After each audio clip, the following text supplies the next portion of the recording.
Listen carefully, the symphony of healing is about to begin. My name is Dr. Olivia Nakamura, and this is the story of how my noise obsession revolutionized modern medicine. But to understand how we got here, we need to start with a little girl who heard music in everything.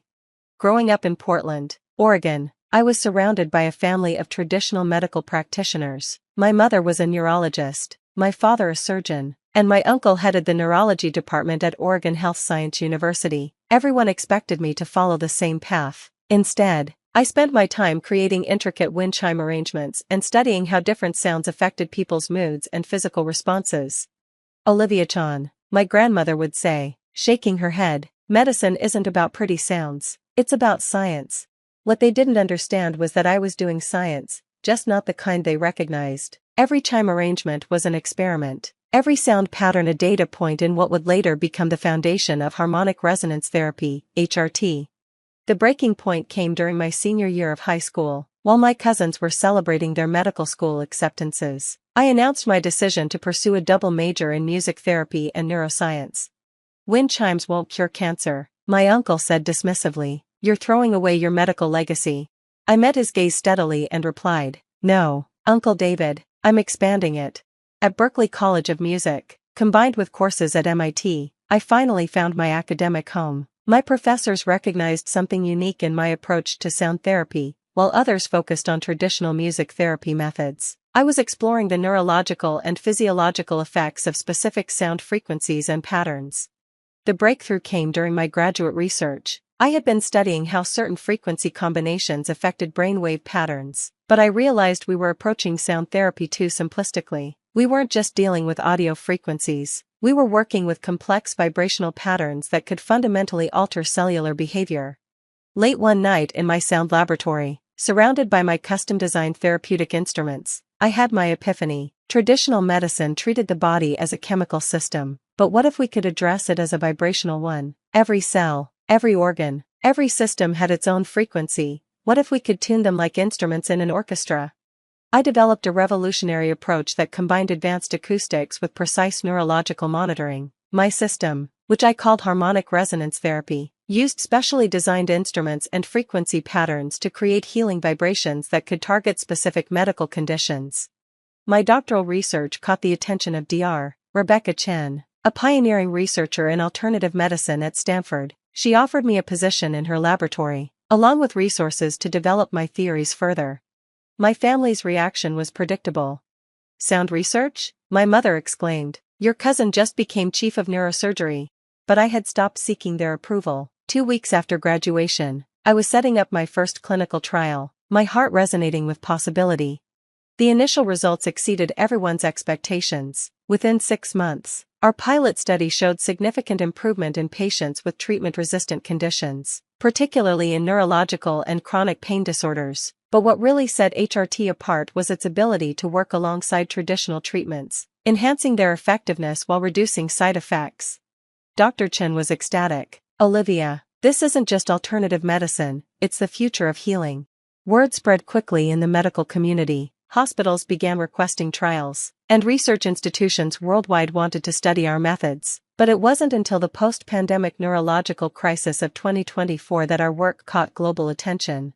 The crisis had left millions suffering from debilitating neurological symptoms that resisted conventional treatments, while traditional medical approaches struggled. HRT showed remarkable success in treating these new conditions. Our sound therapy protocols helped patients recover functions that traditional medicine had deemed permanently lost.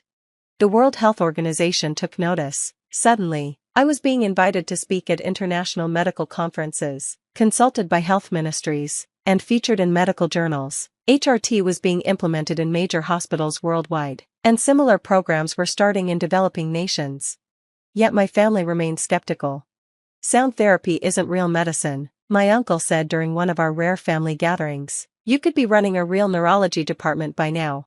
I didn't bother arguing. The results spoke for themselves. By 2025, HRT had successfully treated over 100,000 patients with conditions ranging from chronic pain to neurological disorders. Our clinical data was irrefutable. Healing through sound was no longer alternative medicine. It was a proven treatment modality.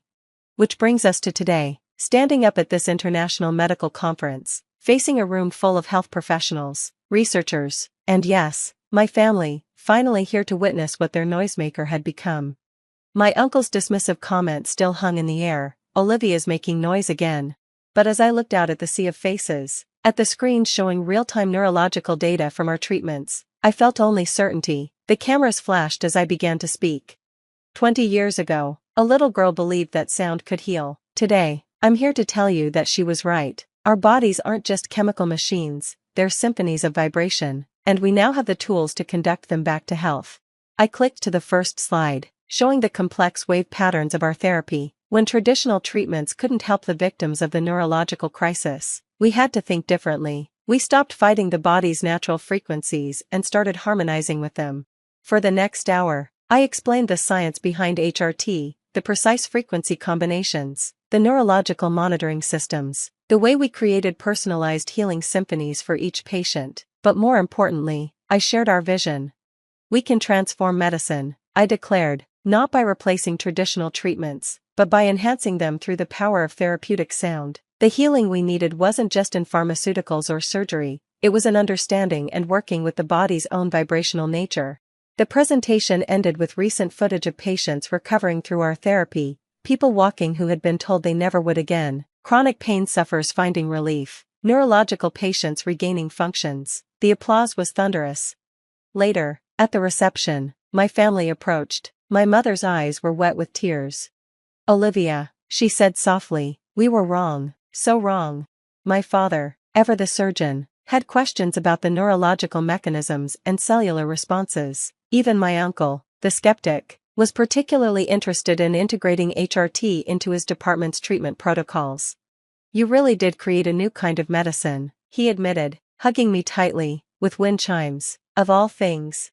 But the most meaningful moment came when a young girl approached me, holding a small musical instrument. "Dr. Nakamura," she said shyly, "I want to be like you when I grow up. My parents say playing with sounds isn't real science, but..." I knelt down to her level. "Let me tell you a secret," I said, smiling. "Every medical breakthrough begins with curiosity, and every great discovery starts with questioning the conventional. Never let anyone tell you your ideas are too different or too strange."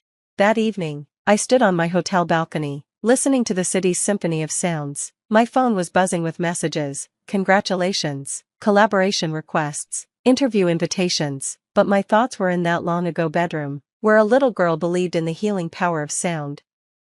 The next morning, I was back in my laboratory, fine-tuning our latest therapeutic instruments, because while awards and recognition are nice, the real reward is watching patients heal. Every successful treatment, every pain-free smile, every restored function, these are the true measures of success. My team has grown now. Young researchers from around the world come to learn our methods, each bringing their own insights and innovations. We've expanded beyond neurological conditions, adapting our therapy for cardiovascular health, immune system support, and mental health treatment. The work isn't always easy. We face challenges from skeptics, regulatory hurdles, and the complexity of human health. But every time I see data showing another successful treatment, I know we're on the right path. Last week, I received a package from my grandmother. Inside was my first wind chime, the one she had called a distraction from real medicine. She'd kept it all these years. Tucked inside was a note.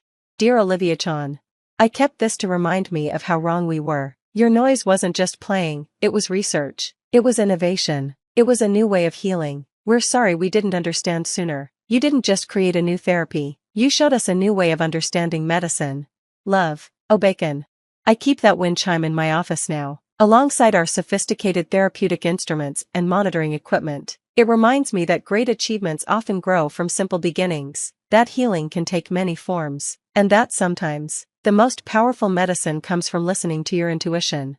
As I write this, I'm preparing for another day of treatments. My instruments will sing, my patients will heal, and somewhere, another person will find relief through the power of sound. My uncle might still think I'm making noise, but I know better. I'm conducting the symphony of healing, one frequency at a time.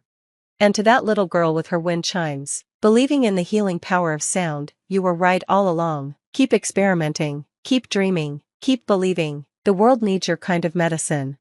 Today, when people ask me what I do, I don't say I'm a neurologist or a sound therapist or even an acoustic medicine specialist. I tell them I'm a healing harmonist, because that's what my work is really about, listening to the body's own music, understanding its rhythms, and helping it find its way back to health. Medicine is evolving, faster than anyone thought possible. Our method has been adopted by hospitals in over 60 countries. The World Health Organization has established new guidelines for acoustic medicine based on our research, and every day, more people are beginning to understand what that little girl in Portland knew all along, that healing isn't just about chemicals and surgery, it's about finding the right frequency for each individual's symphony of life. My family now jokes that they should have invested in my noisemaking years ago, but this was never about money or success in the traditional sense. It was about proving that intuition, when combined with rigorous science, can lead to breakthroughs that change lives. As I prepare for my next presentation at the Global Health Summit, I think about all the other dreamers out there, the ones being told their ideas are too strange, their approaches too unconventional. To them, I say, hold on to your vision, nurture it like a precious melody, because you never know which unique perspective might grow into a solution that transforms medicine. The hospitals are humming with healing frequencies, and somewhere in Portland, in another bedroom laboratory, new experiments are taking shape. My niece has started creating her own therapeutic instruments, much to everyone's amusement, but this time, no one's calling it just noise. After all, they know better now. Sometimes, the biggest breakthroughs start with the simplest sounds. And as for me, I'm still making music with my wind chimes, and I wouldn't have it any other way. 10 years have passed since that international medical conference. The harmonic resonance therapy program has exceeded our wildest expectations. Over 90% of major medical centers now include some form of acoustic medicine in their treatment protocols. Patient outcomes have improved dramatically, and healthcare providers report more holistic, effective healing than they've seen in generations. My old bedroom in Portland has been preserved as an educational center, where medical students come to learn about the foundations of acoustic medicine and explore their own innovative approaches to healing. My grandmother leads workshops there now, proudly explaining how her granddaughter's noise obsession revolutionized modern medicine. The young girl who approached me at the conference? She's now one of our leading researchers, developing new applications of sound therapy for pediatric conditions. When I see her working in our laboratories, that same look of wonder in her eyes that I had at her age, I know our legacy is in good hands. Last month, I received the highest honor of my career, not another medical award or WHO recognition, but a letter from a former patient who had been told she would never walk again. It contained a small crystal singing bowl and these words: Dr. Nakamura, you helped me remember what my body knew all along, that healing is about finding the right resonance. This bowl was the first instrument I bought after regaining my mobility. Keep it, and remember that your work has created ripples of hope across the world. That bowl now sits in a special place in my laboratory, alongside my first wind chimes. It reminds me that every great achievement starts with a simple belief that something as ethereal as sound can have profound healing power. To anyone reading this who's being told their ideas are too different, their methods too unconventional, or their vision too radical, remember my story. Remember that medicine needs all kinds of minds, all kinds of approaches, all kinds of healing. And sometimes, just sometimes, making noise can save lives. The letter from First National Bank sat on my kitchen counter like a ticking bomb. I must have read it 20 times, but the words still didn't make sense.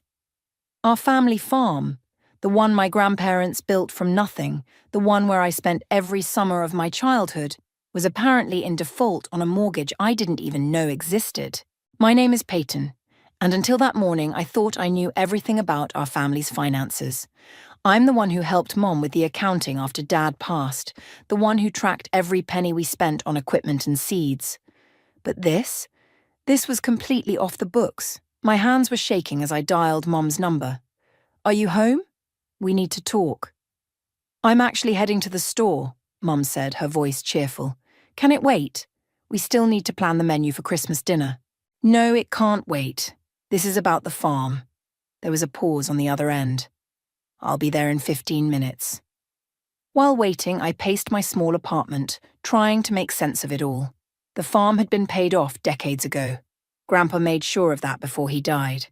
The framed mortgage-burning photo still hung in the farmhouse dining room. So where did this new loan come from? Mom arrived wearing her gardening clothes, dirt still fresh on her knees. Her face fell when she saw the letter in my hand. Where did you get that? She asked, reaching for it. I pulled it back. It was delivered here by mistake. Mum, what's going on?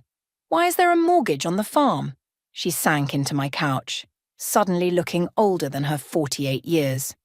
Your Uncle Kerry said it was temporary, just a small business loan to invest in some new equipment. Uncle Kerry? My stomach dropped.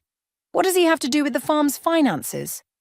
He's been helping manage things since your father passed. You know how good he is with money. Was good with money, I corrected her. Before the casino opened in Cedar Rapids. Peyton, that's not fair. He's your father's brother. I slapped the letter down on the coffee table. Then explain this. $300,000, Mom. That's not equipment money. That's selling the farm money. Mom's face went pale. That's impossible. Kerry promised. When did he ask you to sign for this loan? She wouldn't meet my eyes. I didn't sign anything. The room went silent except for the hum of my refrigerator. What do you mean you didn't sign anything? Your name is on this letter. Kerry said he'd handle all the paperwork. He just needed my verbal okay. I felt sick. Mom, that's not how mortgages work. Someone had to sign these documents. My phone buzzed. A text from Uncle Kerry himself. Family dinner tonight at my place. Important news to share. 6 p.m. I showed Mom the text. Her hands started trembling. He couldn't have. Oh, I think he could, I said, grabbing my car keys. And I think we're about to find out exactly what he did. Mom grabbed my arm. Wait, Peyton, maybe we should talk to him privately first. Why? So he can spin another story? Feed us more lies? I was already heading for the door. No, Mom, I'm done with secrets. If he has news to share, let's hear it. But I'm bringing this letter with me. Your cousin Marcus will be there, Mom said, following me. And Aunt Audrey. Maybe we should wait. Perfect. I cut her off. The whole family should hear this, because if Uncle Kerry did what I think he did, this isn't just about a loan. This is about our legacy. Everything Grandpa and Grandma built. As we drove to Kerry's house, I could see Mom fighting back tears. The farm wasn't just property to us, it was our history, our future, the place where every important family moment had played out. The thought of losing it because of Uncle Kerry's investments made my blood boil. I should have paid more attention, Mum whispered. After your father died, It was easier to let Kerry handle things. I reached over and squeezed her hand. This isn't your fault, Mom, but we're going to fix it. Whatever it takes. We pulled into Kerry's driveway just as Marcus was getting out of his truck. One look at my face and he knew something was wrong. Peyton, what's going on? I held up the bank letter. We're about to find out. Hope everyone's hungry for a side of truth with dinner. The front door opened and there stood Uncle Kerry, wearing his usual confident smile. But this time, I saw right through it. This time, I was ready for war. Uncle Kerry's dining room felt smaller than usual that night, cramped with tension and unspoken accusations. Aunt Audrey bustled around, setting out her famous pot roast, while Kerry held court at the head of the table, acting like everything was normal. Pass the potatoes, would you, Peyton? He asked, as if I hadn't been clutching the bank letter like a weapon throughout the entire meal. I slid the bowl across the table without a word. Marcus, sitting next to me, gave my knee a reassuring squeeze under the table. So, Kerry cleared his throat. I wanted to gather everyone because I have some exciting news about the farm's future. Funny you should mention the farm, I said, pulling out the letter. Care to explain this first? The room went silent. Aunt Audrey stopped mid-pour with the gravy boat hovering over Kerry's plate.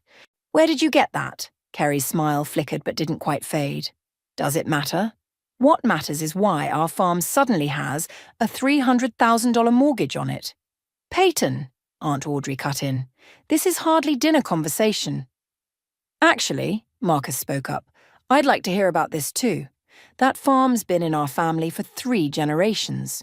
Kerry dabbed his mouth with a napkin, buying time. It's all part of a broader investment strategy. I've been diversifying our assets.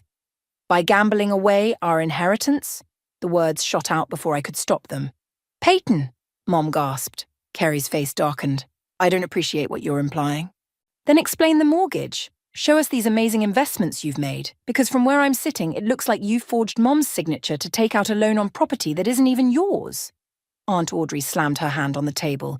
How dare you accuse your uncle? I have proof, I said, pulling out more papers from my bag. The bank confirmed Mom never appeared in person to sign these documents. So either you hired a very talented forger, Uncle Kerry, or you did it yourself. Kerry stood up slowly, his chair scraping against the hardwood floor.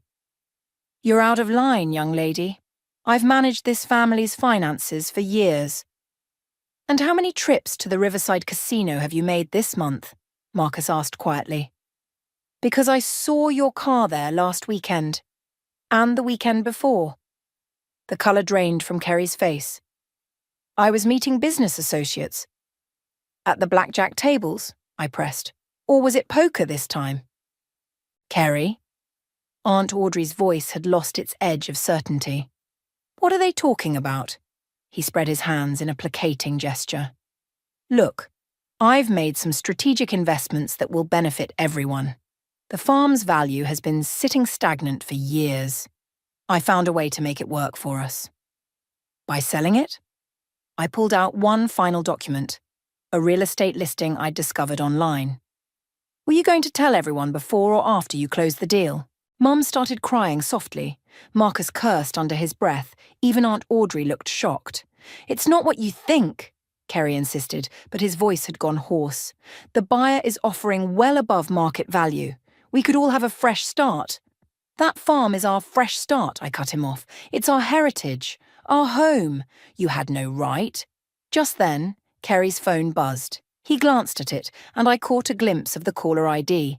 Lucky Seven's management. Excuse me, he muttered, heading for the hallway. I need to take this. Of course you do, I called after him. Another business associate? The conversation from the hallway was muffled but clear enough. Yes, I'll have it by Friday. No need to send anyone. I said I'll handle it. When he returned, his confident facade had crumbled completely. Dinner's over. I think you should all leave. This isn't over, Kerry, I said, gathering my things. Not by a long shot. As we filed out, Mom lingered behind with her brother. I heard her say softly, How could you do this to us? His response chilled me to the bone. You don't understand what's at stake here, Laurel. Some things can't be undone. In the driveway, Marcus grabbed my arm. You know this is just the beginning, right? Kerry won't go down without a fight. Good, I replied, watching my uncle through the window as he paced, still on his phone, because neither will I. Mom emerged from the house, wiping her eyes. What do we do now? I hugged her tight, my mind already racing with plans. Now we dig deeper. Because if there's one thing I learned tonight, it's that Uncle Kerry is hiding way more than just gambling debts. As we drove away, I caught one last glimpse of Kerry in my rearview mirror. He was watching us leave, his phone still pressed to his ear, looking more like a cornered animal than the uncle I once trusted. This was war, and I intended to win. You're not going to believe what I found, Marcus said, spreading papers across my kitchen table the next morning. He'd spent the night digging through county records, and the dark circles under his eyes showed it. Show me everything, I said, sliding him a cup of coffee. So the mortgage isn't the only thing Kerry's been hiding. Look at these property transfers. He pointed to a series of documents. He's been selling off parcels of the farm piece by piece for the last 8 months. My coffee cup froze halfway to my mouth. That's impossible. We would have noticed. Not if he kept the original boundaries intact on paper. He's been selling usage rights, mineral rights, anything he could parcel off without changing the official property lines. A knock at the door made us both jump. It was my sister Reese, looking skeptical as ever. Mom told me you're on some crusade against Uncle Kerry, she said, dropping her purse on the counter. Don't you think you're overreacting? I gestured to the papers. Take a look for yourself. As Reese scanned the documents, her expression shifted from doubt to disbelief. These signatures, they look like Mom's, but they're forgeries, Marcus confirmed. Good ones, but definitely fake. Look at the loop on the L. Mom always extends hers. I still can't believe Uncle Kerry would do this, Reese muttered. He helped me pay for college. With whose money? I asked pointedly. Because I'm starting to wonder if any of his generosity actually came from him. Marcus pulled out his phone. That's not all. Remember that business trip he took to Vegas last month? I found these on his social media. The photos showed Kerry at various casino tables, stacks of chips in front of him. In one particularly damning image, he was shaking hands with someone whose jacket clearly showed the Lucky Sevens logo. I need to check something, I said, heading to my bedroom. I returned with a small box of papers I'd grabbed from Kerry's study during the chaos of last night's dinner. You stole from his office? Reese looked horrified. I borrowed evidence, I corrected her, dumping the contents onto the table. And look what we have here. Among credit card statements and receipts was a hotel bill from the Lucky Sevens resort and casino. But it wasn't the amount that caught my attention. It was the handwritten note in the margin. Payment plan discussed with Tony. $50,000 month until squared. $50,000 a month? Marcus whistled. That's not gambling money, that's loan shark territory, I finished. No wonder he's selling everything that isn't bolted down. Reese sank into a chair. This is bad, isn't it? Like really bad? It gets worse, Marcus said, pulling up another document on his laptop. I found the buyer for the farm. It's a shell company owned by, guess who, Lucky Sevens Management Group. My blood ran cold. They're not buying the farm. They're taking it as payment. Just then, my phone buzzed with a text from Mom. Kerry's here. Says he can explain everything. Please come over. I showed the message to Marcus and Reese. You thinking what I'm thinking? That he knows we're on to him. Marcus stood up, gathering the papers. Definitely. I'm coming with you, Reese announced, surprising me. I want to hear him try to talk his way out of this. We drove to Mom's house in tense silence. When we arrived, Kerry's expensive SUV was in the driveway looking out of place next to Mom's old sedan. Through the window we could see them in the kitchen. Kerry was gesturing animatedly while Mom sat at the table, her face in her hands. Ready? I asked, my hand on the door handle. Wait, Reese grabbed my arm. Look. A black luxury car pulled up across the street. Two men in suits stepped out but didn't approach the house. They just stood there, watching. Lucky Sevens welcoming committee, Marcus muttered. This isn't just about the farm anymore, is it? Reese's voice shook slightly. I squared my shoulders. No, it's not, but that doesn't change anything. We're going in there and we're going to make Uncle Kerry tell us exactly what kind of mess he's gotten our family into. As we walked to the door, I could feel the suited men's eyes on us. Whatever Kerry had gotten himself into, it was bigger and more dangerous than I'd imagined. But turning back wasn't an option, not with our family's legacy on the line.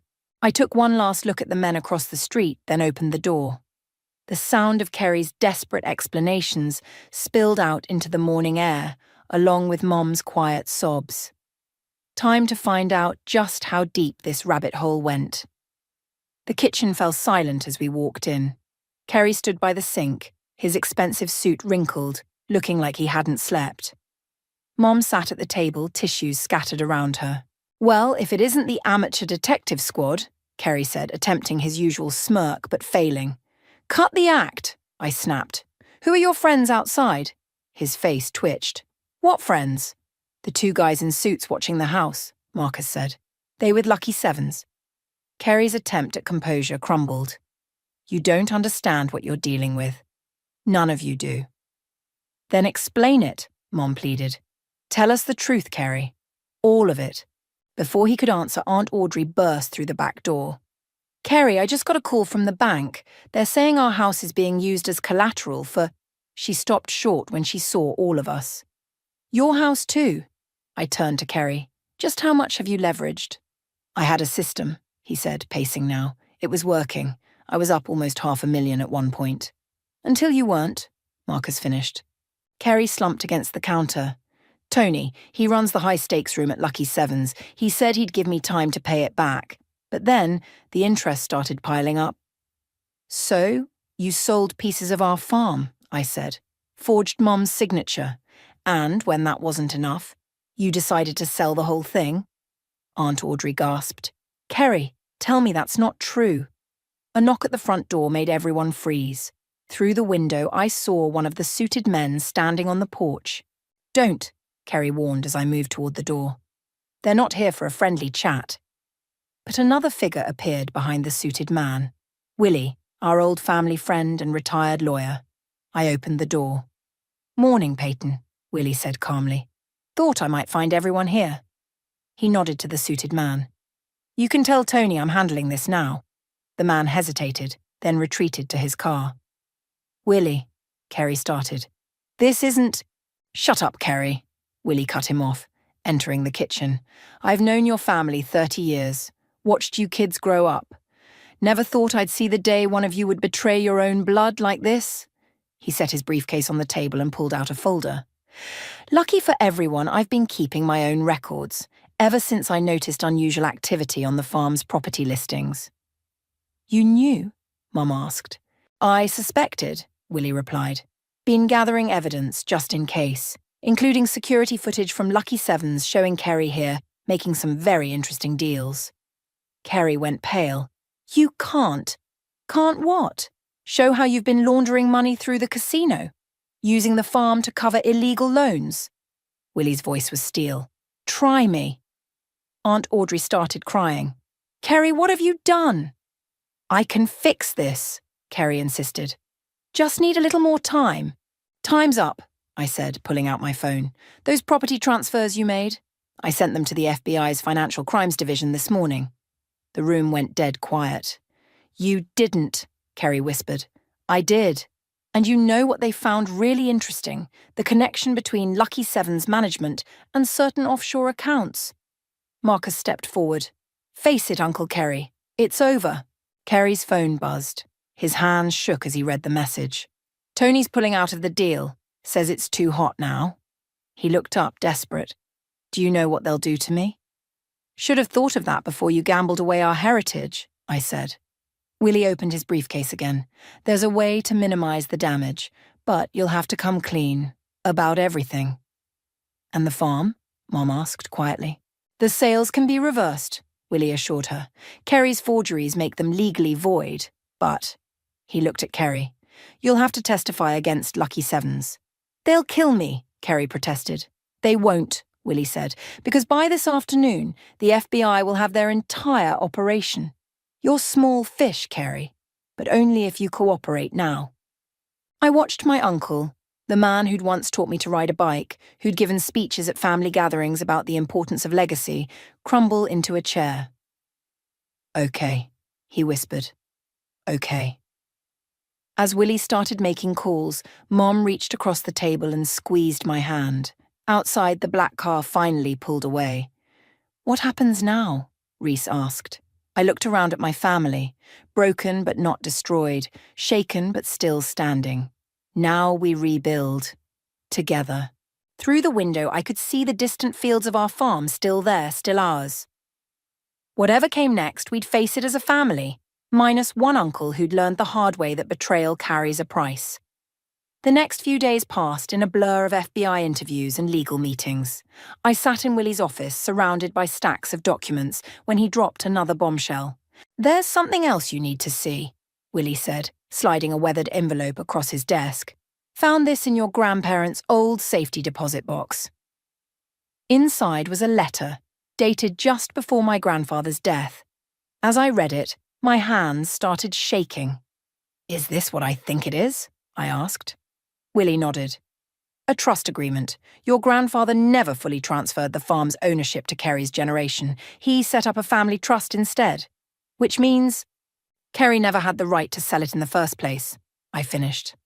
The door opened and Marcus rushed in. "You need to see this. Now." He pulled up a video on his phone, security footage from Lucky Sevens showing Kerry in what looked like a back room, shaking hands with several men in suits. "Where did you get this?" Willie asked, leaning forward. "Anonymous email. But look at the timestamp.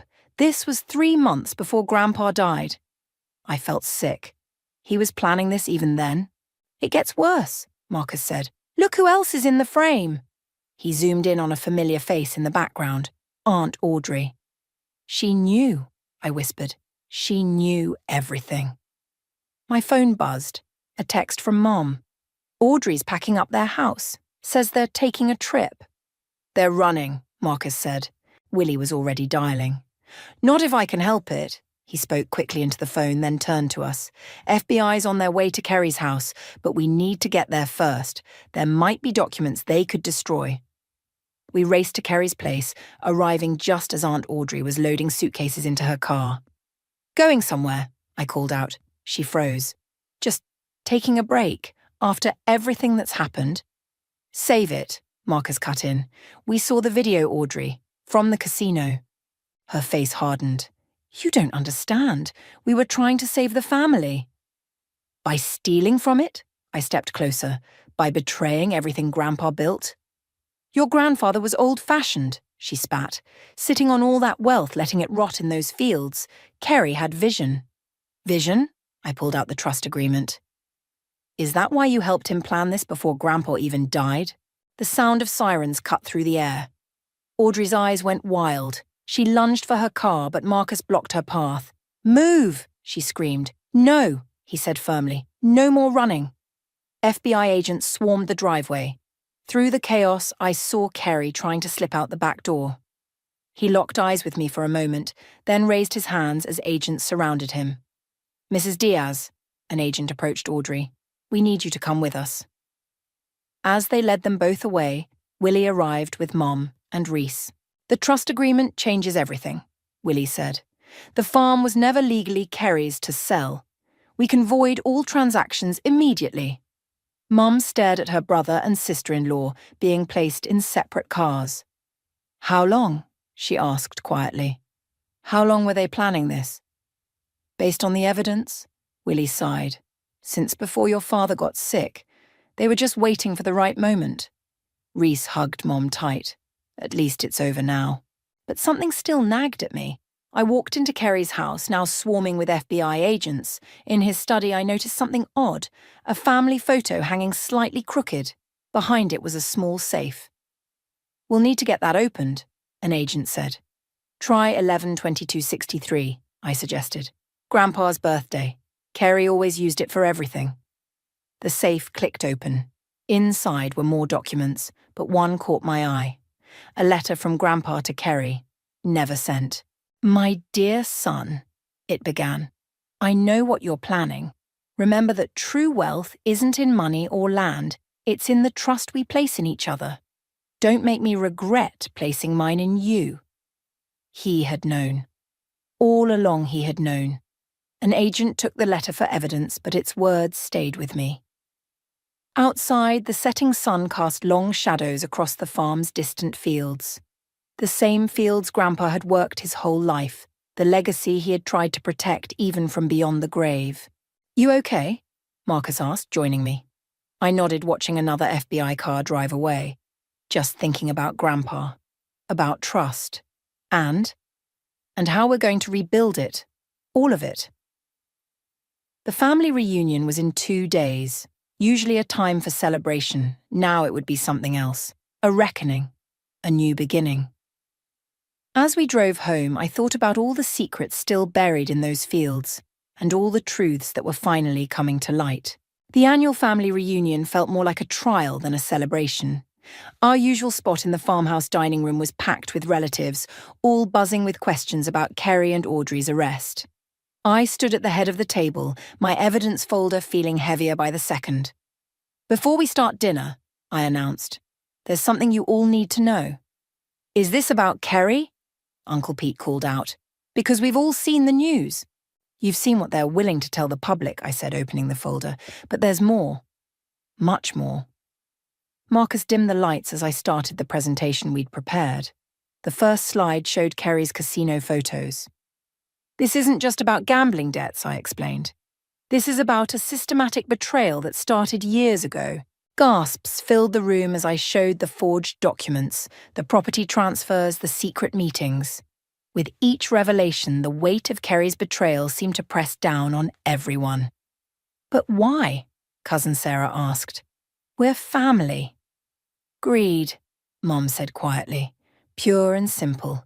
I clicked to the next slide, security footage showing Kerry and Audrey meeting with Lucky Seven's management. They were planning to turn the farm into a casino resort, I revealed. That's why they needed full control. They'd been working with Lucky Sevens for years. That's impossible, Uncle Pete protested.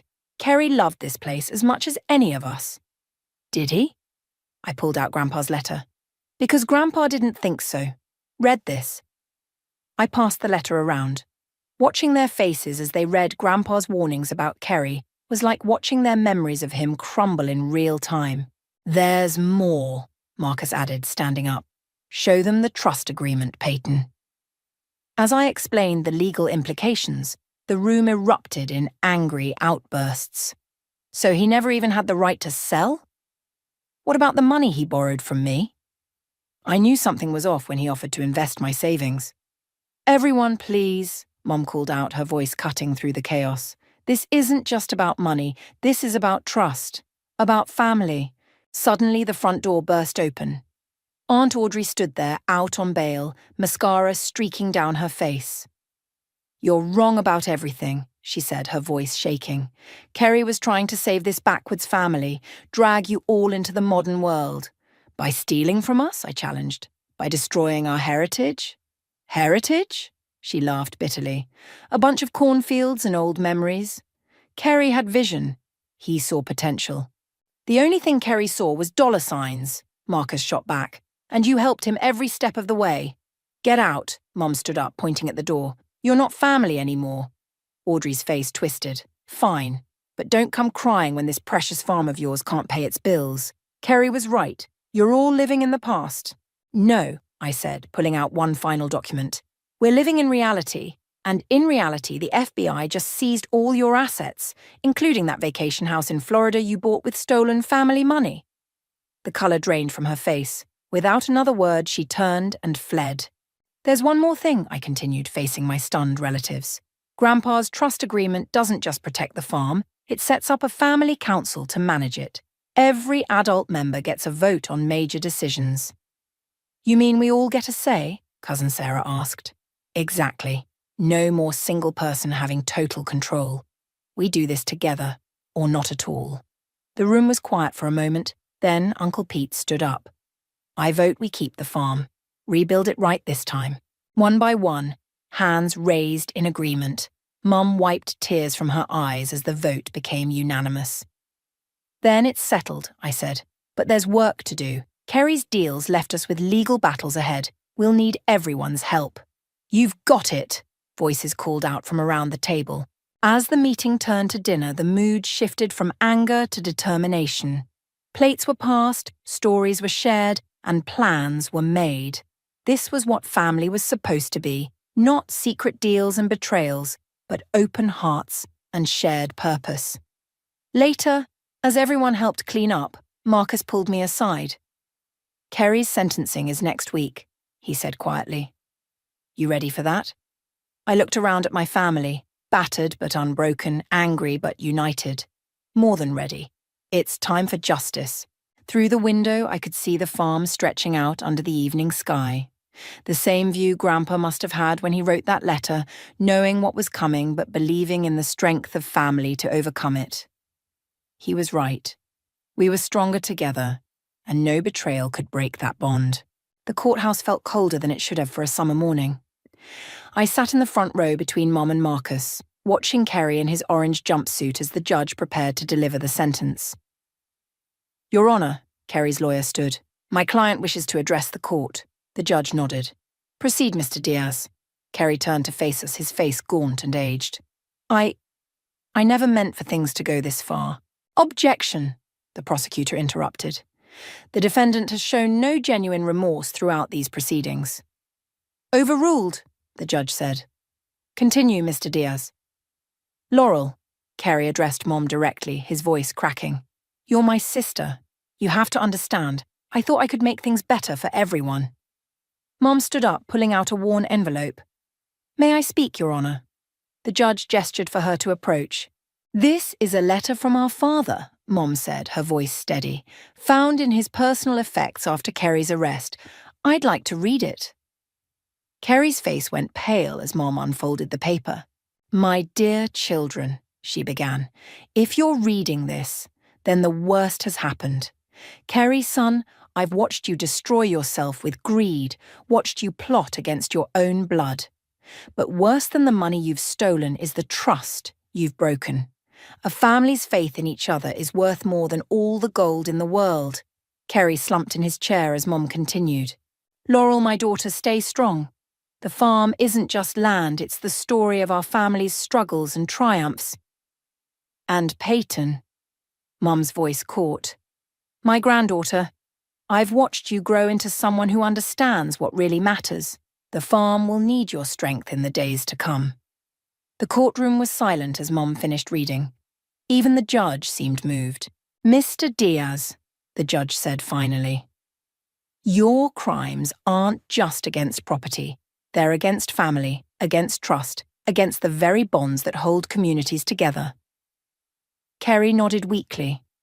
The court sentences you to 8 years in federal prison with the possibility of parole after 5 years. Additionally, you are ordered to pay full restitution to your family. The gavel struck, and Kerry's shoulders sagged. As officers led him away, he turned one last time. Peyton, he called out. I'm sorry, I really am. I met his eyes. So am I, Uncle Kerry. So am I. Outside the courthouse, reporters swarmed us. Willie stepped in, handling their questions, while we made our way to the cars. But one voice cut through the chaos. You think this is over? Aunt Audrey stood at the bottom of the steps. Lucky Sevens doesn't just walk away. They'll find another way. Marcus stepped forward. Actually, they won't. Show her, Peyton. I pulled out my phone, displaying the morning's news headline. Lucky Sevens management indicted in multi-state fraud investigation. Kerry's testimony helped bring down their entire operation, I explained. The only one still standing against us is you, Aunt Audrey. And you're next. Her face contorted. You don't understand what you've done. There are people. Save it for your own trial, Willie interrupted, appearing beside us. Which, by the way, starts next month. As Audrey stormed off, Mum touched the locket around her neck, the one with Grandpa's picture inside. He'd be proud of you, she said softly. All of you. The farm's safe now, Marcus added. Really safe. Reese joined us, holding up her phone. Just got word from the bank. All Kerry's fraudulent transactions have been reversed. The farm's fully back in family trust control. Then, there's just one thing left to do, I said. That evening we gathered at the farm. The whole family came, aunts, uncles, cousins, even old Willie. We stood in the field where Grandpa had first broken ground 60 years ago. Mum pulled out one last surprise, Grandpa's old tin box. Inside was a stack of photos, documents, and a single brass key. He left this for whoever would protect the farm, she explained, holding out the key. Peyton, I think he meant it for you. As I took the key, its weight felt right somehow. Not a burden, but a responsibility. A trust. To family, Marcus raised his glass. To justice, Reese added. To the future, Mum said. I looked out over our land, not just acres and crops, but a legacy of love and determination. Kerry had tried to sell that legacy for cash, but some things, as Grandpa knew, are worth more than money. To truth, I said finally, and to all the stories these fields still have to tell. The sun set over our farm, our home, our heritage. And this time I knew it was safe in the hands of those who truly understood its worth. The morning dew still clung to the grass as I unlocked the farmhouse door. Grandpa's key turned smoothly in the lock, like it had been waiting for this moment. Inside, the renovation crew was already gathering, ready to restore what Kerry's neglect had damaged. Where do you want to start? Marcus asked, blueprint in hand. The kitchen, Mom said before I could answer. That's where everything important happens. As workers began carefully removing the old cabinets, we discovered something behind them, a hidden panel. Inside was a small safe, identical to the one we'd found in Kerry's study. Think the same combination will work? Reese asked. I tried Grandpa's birthday. The safe clicked open, revealing stacks of papers and a USB drive. Look at this, Marcus said, scanning the documents. Account numbers, transaction record. Kerry wasn't Grandpa's first problem. He caught Uncle Robert trying to sell the farm back in the 80s. That's why he created the trust, Mom realised. He knew the farm would always need protecting. Willie arrived as we were reviewing the files. Just came from Audrey's plea hearing. She's taking a deal. Full confession in exchange for a reduced sentence. Did she say why? I asked. Why they really did it. Ambition, mostly. Kerry convinced her they could be something bigger than just farmers. But there's something else. Willie pulled out his phone. The FBI found offshore accounts. They weren't just planning a casino. They were going to build an entire resort complex. Would have destroyed every acre of farmland. The renovation crew called us over. They'd found something else in the walls. Hidden behind decades of wallpaper was a mural painted by my grandmother showing the farm in its early days. I remember this. Mom touched the faded paint. She painted it the year they finally paid off the original mortgage. As we carefully uncovered more of the mural, a knock at the door interrupted us. A young woman stood there looking uncertain. "I'm sorry to intrude," she said. "I'm Tony's daughter from Lucky Sevens. I wanted to apologise for everything my father and his partners did." I studied her face. She had her father's eyes, but none of his coldness. "Dad's going to prison for a long time," she continued, "but before they took him, he told me to give you this." She handed over a thick envelope. Inside were property deeds, all the parcels Kerry had secretly sold to Lucky Sevens shell companies. "They're signed back over to your family," she explained. "No strings attached. Dad said. He said some debts can't be paid with money." After she left, we stood in silence looking at the deeds. "It's really over," Reese whispered. "No," I said, watching the workers carefully restore Grandma's mural. "It's really beginning." The renovation continued throughout the day. Family members dropped by, each bringing something. Old photos, stories, pieces of our history we'd almost lost. Cousin Sarah found Grandma's original recipe box hidden in the pantry.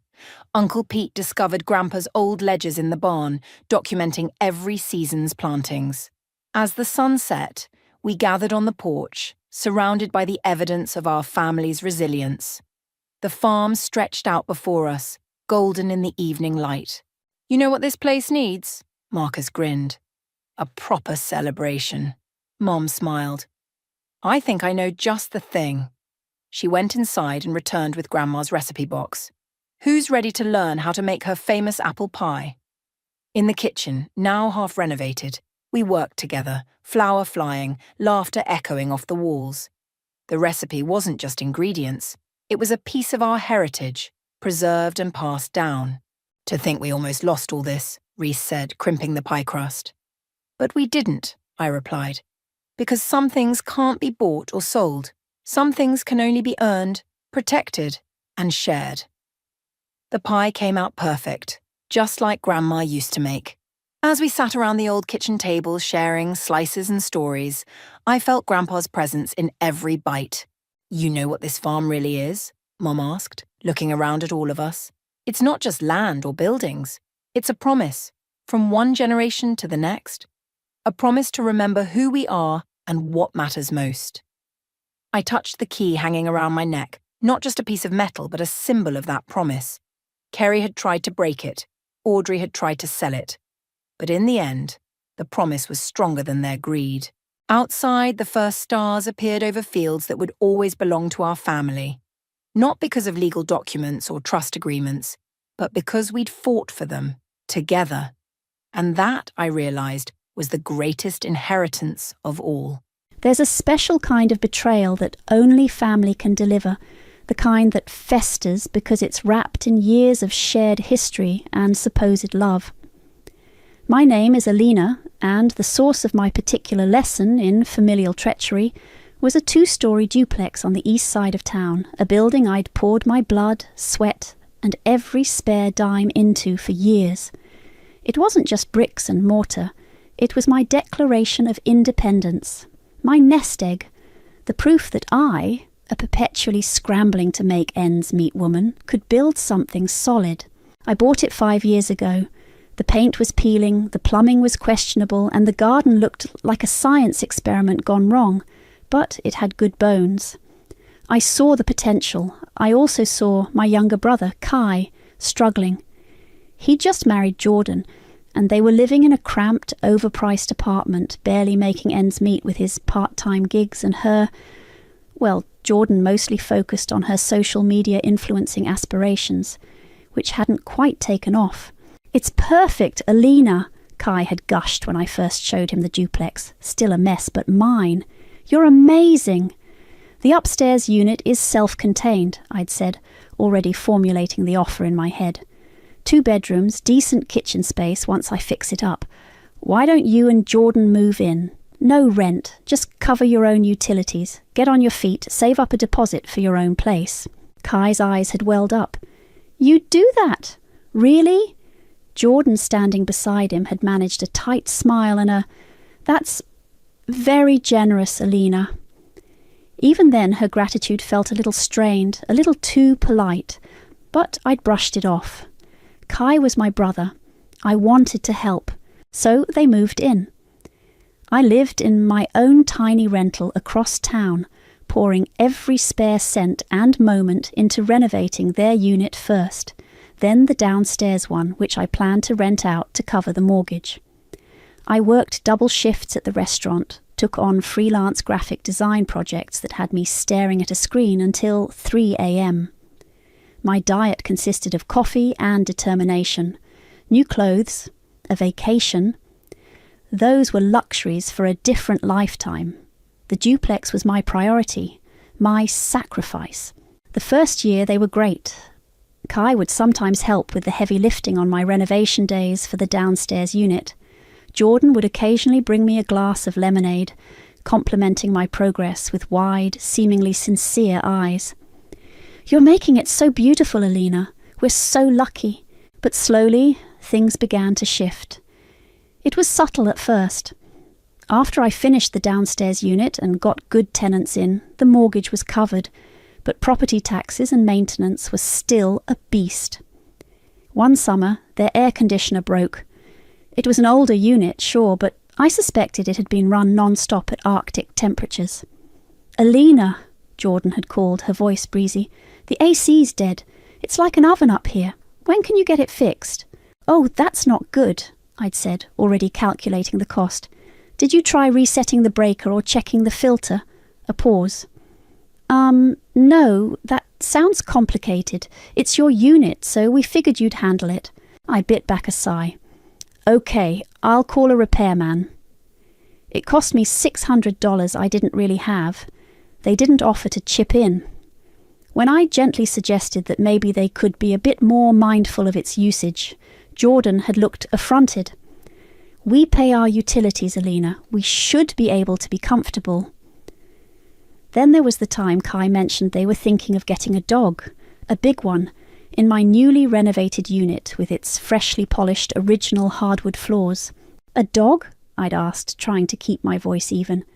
"Kai, we talked about this. The lease agreement for the other tenants is no pets, and I'd prefer to keep it consistent. Plus, the potential for damage..." "Oh, come on, Alina," he'd wheedled. "It's practically our home. Jordan's always wanted a golden retriever." "It is my home, Kai, my investment, and the answer is no, not right now." He'd sulked for a week, and Jordan had been icily polite the next time I saw her. Life has a way of just happening. I got busier with my own career, slowly climbing the ladder at a marketing firm. The tenants downstairs were quiet and paid on time. Kai and Jordan seemed settled. I'd drop by for holidays, birthdays, we'd exchange texts. "Everything good?" I'd ask Kai. "Yep, all quiet here, sis," he'd reply. He was always cheerful, if a bit vague. Jordan rarely initiated contact. I figured they were just living their lives, hopefully saving money, making plans. I trusted them. Maybe I was naive. Maybe I was just too exhausted from building my own life to scrutinize theirs too closely. It had been a few months since I'd last dropped by. With a rare Saturday off, I figured, why not? I grabbed a coffee and headed over, a little niggle of something I couldn't name sitting in my stomach. The little niggle in my stomach grew as I pulled up to the duplex. From the outside, everything looked the same. My sensible, slightly faded blue paint job. The neat, if uninspired flower beds I'd planted along the walkway. I walked up the steps to their unit, number 2, and noticed the front door was ajar, just a crack. That was unusual. Kai was usually so particular about locking up. I could hear noises from inside, a rhythmic thumping and a low hum, like some kind of industrial fan. Not sounds I associated with my brother's usual weekend routine of video games and napping. "Kai! Jordan!" I called out, pushing the door open a little further. The sight that greeted me stopped me dead in my tracks. My coffee cup slipped from my fingers, splashing lukewarm liquid down my jeans and onto the pristine, new light oak flooring that definitely hadn't been there before. The entire front living area was different. Walls had been moved. Where my cosy, slightly worn but perfectly functional kitchen once stood, there was now an open-plan monstrosity. Gleaming white cabinets reached to the ceiling, accented with brushed gold hardware. A massive island topped with a slab of what looked suspiciously like Carrara marble dominated the centre of the room. Stainless steel appliances, the kind with digital displays and price tags that made my eyes water, were built into the custom cabinetry. It looked like something out of a glossy magazine, a style so far removed from my own practical taste, it was almost comical. I stumbled forward, my mind struggling to process. The thumping was coming from further back. I walked, as if in a dream, past the alien kitchen towards the main bathroom. The door was open, more marble, a freestanding soaking tub I knew for a fact cost more than my first car, a rainfall showerhead the size of a dinner plate. "Oh, good, you're here!" Jordan's voice, bright and cheerful, cut through my daze. She emerged from the master bedroom not in her usual yoga pants and oversized hoodie, but in a stylish linen jumpsuit, her hair perfectly coiffed. She was beaming, a wide, self-satisfied smile plastered on her face. She held a sleek, leather-bound folder in her hands. What is all this?" I managed, my voice barely a whisper. "Surprise!" she chirped, gesturing around with a flourish. "We knew you've been so busy, Alina, and this place was just... well, it was a bit dated, wasn't it? So Kai and I decided to take the initiative. A little refresh. This was a gut job, a 6-figure top-to-bottom, no-expense-spared demolition and reconstruction." She stepped closer, her smile unwavering, and pressed the folder into my numb hands. "Here are all the invoices. We kept meticulous records. It came in just under 100,000. Not bad, right, for a full high-end remodel?" I stared at her, speechless. $100,000. She said it like she was announcing the score of a particularly good round of golf. "You can afford it, Alina," she continued, her tone now slightly patronizing, as if explaining something to a slow child. "And it's your house anyway. It needed an update. Think of the equity." Kai chose that moment to shuffle in from the hallway, looking sheepish, but also expectant. He wouldn't quite meet my eye. "Jordan," I finally found my voice, which came out hoarse. "What have you done?" "We've improved your investment, Alina," she said, puffing up slightly. "You should be thanking us." "Thanking you?" I repeated, the words catching in my throat. The shock was starting to wear off, replaced by a wave of icy fury that began in my toes and rose, chilling me to the bone. "You spent nearly $100,000 on unauthorized renovations in my house, and you expect me to thank you and pay for it." Kai finally spoke, his voice defensive. "Well, yeah, it's your property. It benefits you in the long run. Don't be so stingy, Alina. We did all the hard work of managing the contractors and picking everything out." Stingy, he called me stingy, after 5 years of rent-free living, after I'd sacrificed and saved to give them a leg up. The audacity was a physical blow. I could feel the blood draining from my face, then rushing back with a heat that made my ears burn. I looked from Kai's evasive face to Jordan's smug, confident one. I wanted to scream. I wanted to rage. I wanted to throw that ridiculously expensive marble-topped island through the brand-new picture window. Instead, a strange calm descended. A very cold, very clear calm. I closed my mouth, took a slow breath, and looked down at the folder in my hands. I didn't open it. "I see," I said, my voice devoid of any emotion I was actually feeling. "I need to process this." Jordan, seeing my stunned silence, added with a condescending smile, "We even picked out finishes we knew you'd love. Eventually, consider it our gift to your portfolio." My blood ran cold. This wasn't a misunderstanding. This was a calculated move. A deliberate, entitled, breathtakingly arrogant heist. "I have to go," I said quietly, turning on my heel. I walked out, leaving them standing in the opulent ruin of what used to be my sensible, carefully managed investment property. The smell of fresh paint and new grout followed me out the door, smelling like betrayal. The drive back to my own small, slightly cluttered apartment was a blur. The cold calm I'd managed to project in front of Kai and Jordan shattered the moment I closed my front door behind me. I sank onto my sofa, the leather folder still clutched in my hand, and the numbness gave way to a tremor that started in my hands and spread through my whole body. Betrayal. It was a raw physical ache in my chest. I replayed the scene over and over. Jordan's beaming face, Kai's mumbled accusation of me being stingy, the sheer, unadulterated gall of it. They hadn't just crossed a line, they'd bulldozed it, paved it over with marble and sent me the bill. How could they think this was okay? How could Kai, my own brother, stand by and let this happen, even participate? The hurt was a sharp, jagged thing. 5 years. 5 years I'd given them a home, a chance to build their future, and this was how they repaid me. Then a different thought began to surface through the pain. This wasn't impulsive.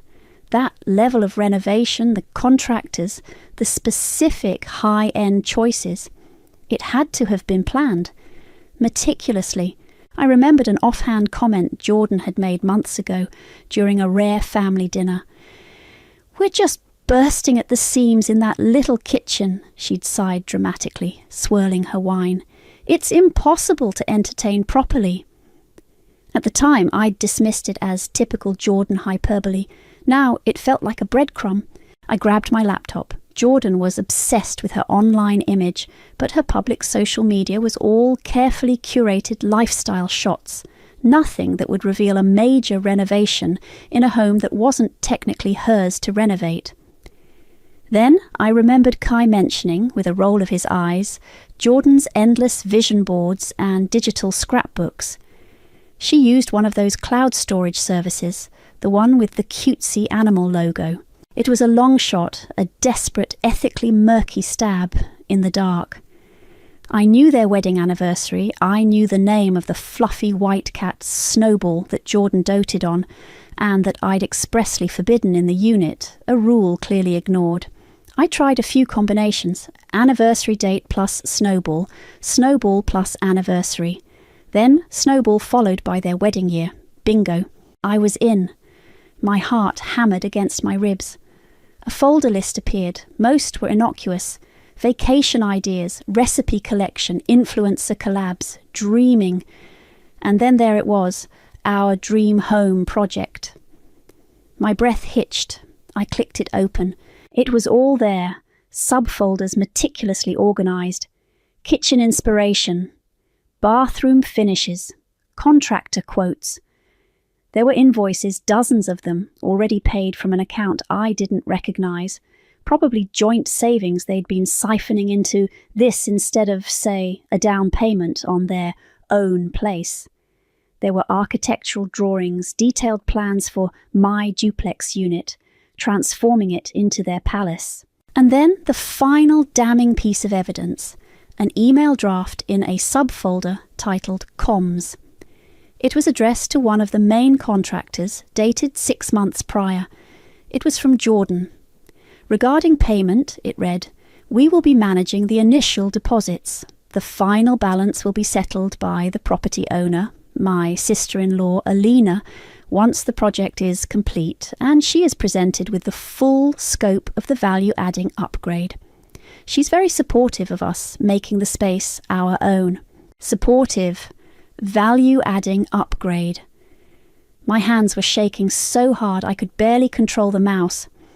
They hadn't just overstepped. They hadn't just been thoughtless or entitled. They had actively, deliberately, and with months of premeditation, conspired to defraud me. They'd planned to spring this on me, counting on my shock, my desire to avoid family conflict, or perhaps my supposed wealth, to bully me into paying for their fantasy. The hurt didn't disappear, but it was now overlaid with something else, a cold, hard fury, a steely resolve that settled deep in my bones. They wanted to play me for a fool. They thought I'd just roll over.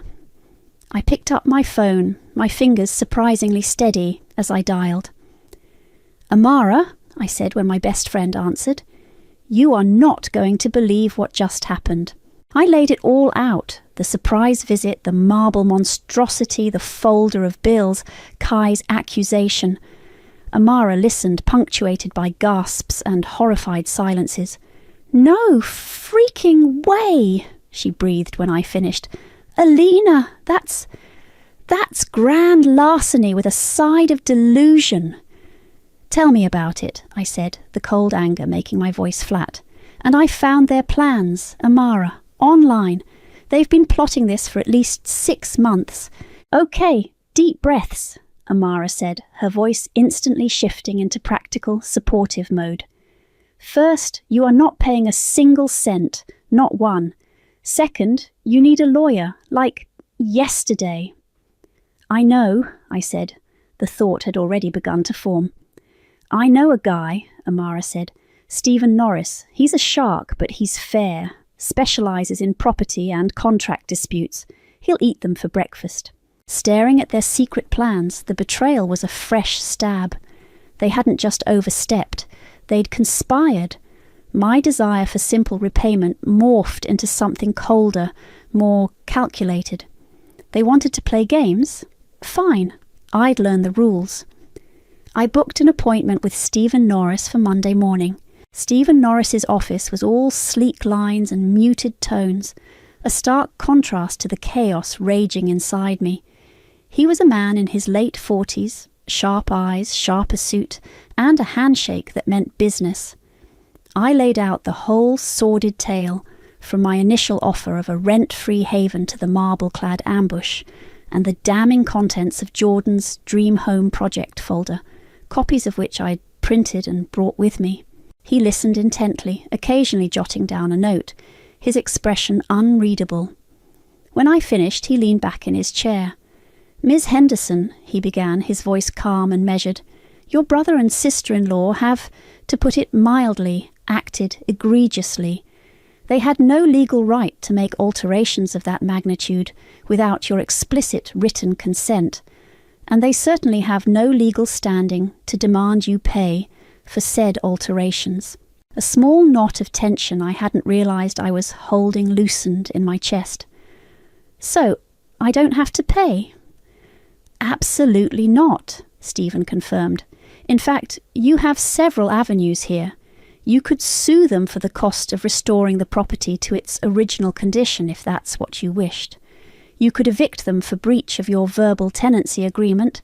Their unauthorised renovations constitute a significant breach." He paused.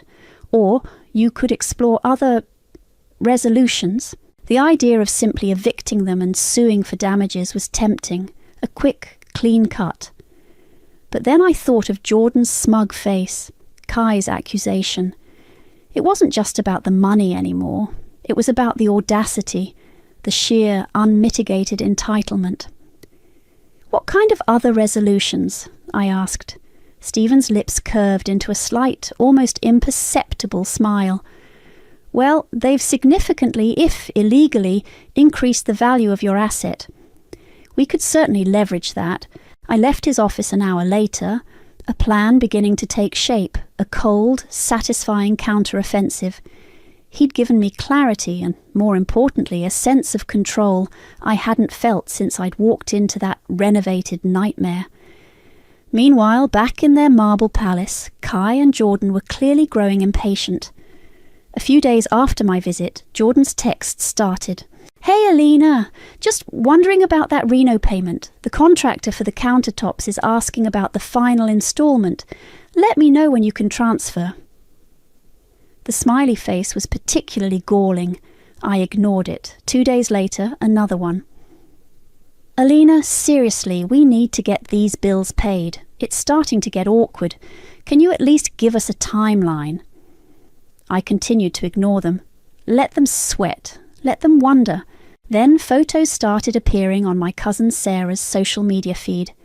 Kai and Jordan beaming, hosting a small dinner party in their new kitchen. Gleaming marble, artfully arranged charcuterie board, Jordan raising a champagne flute.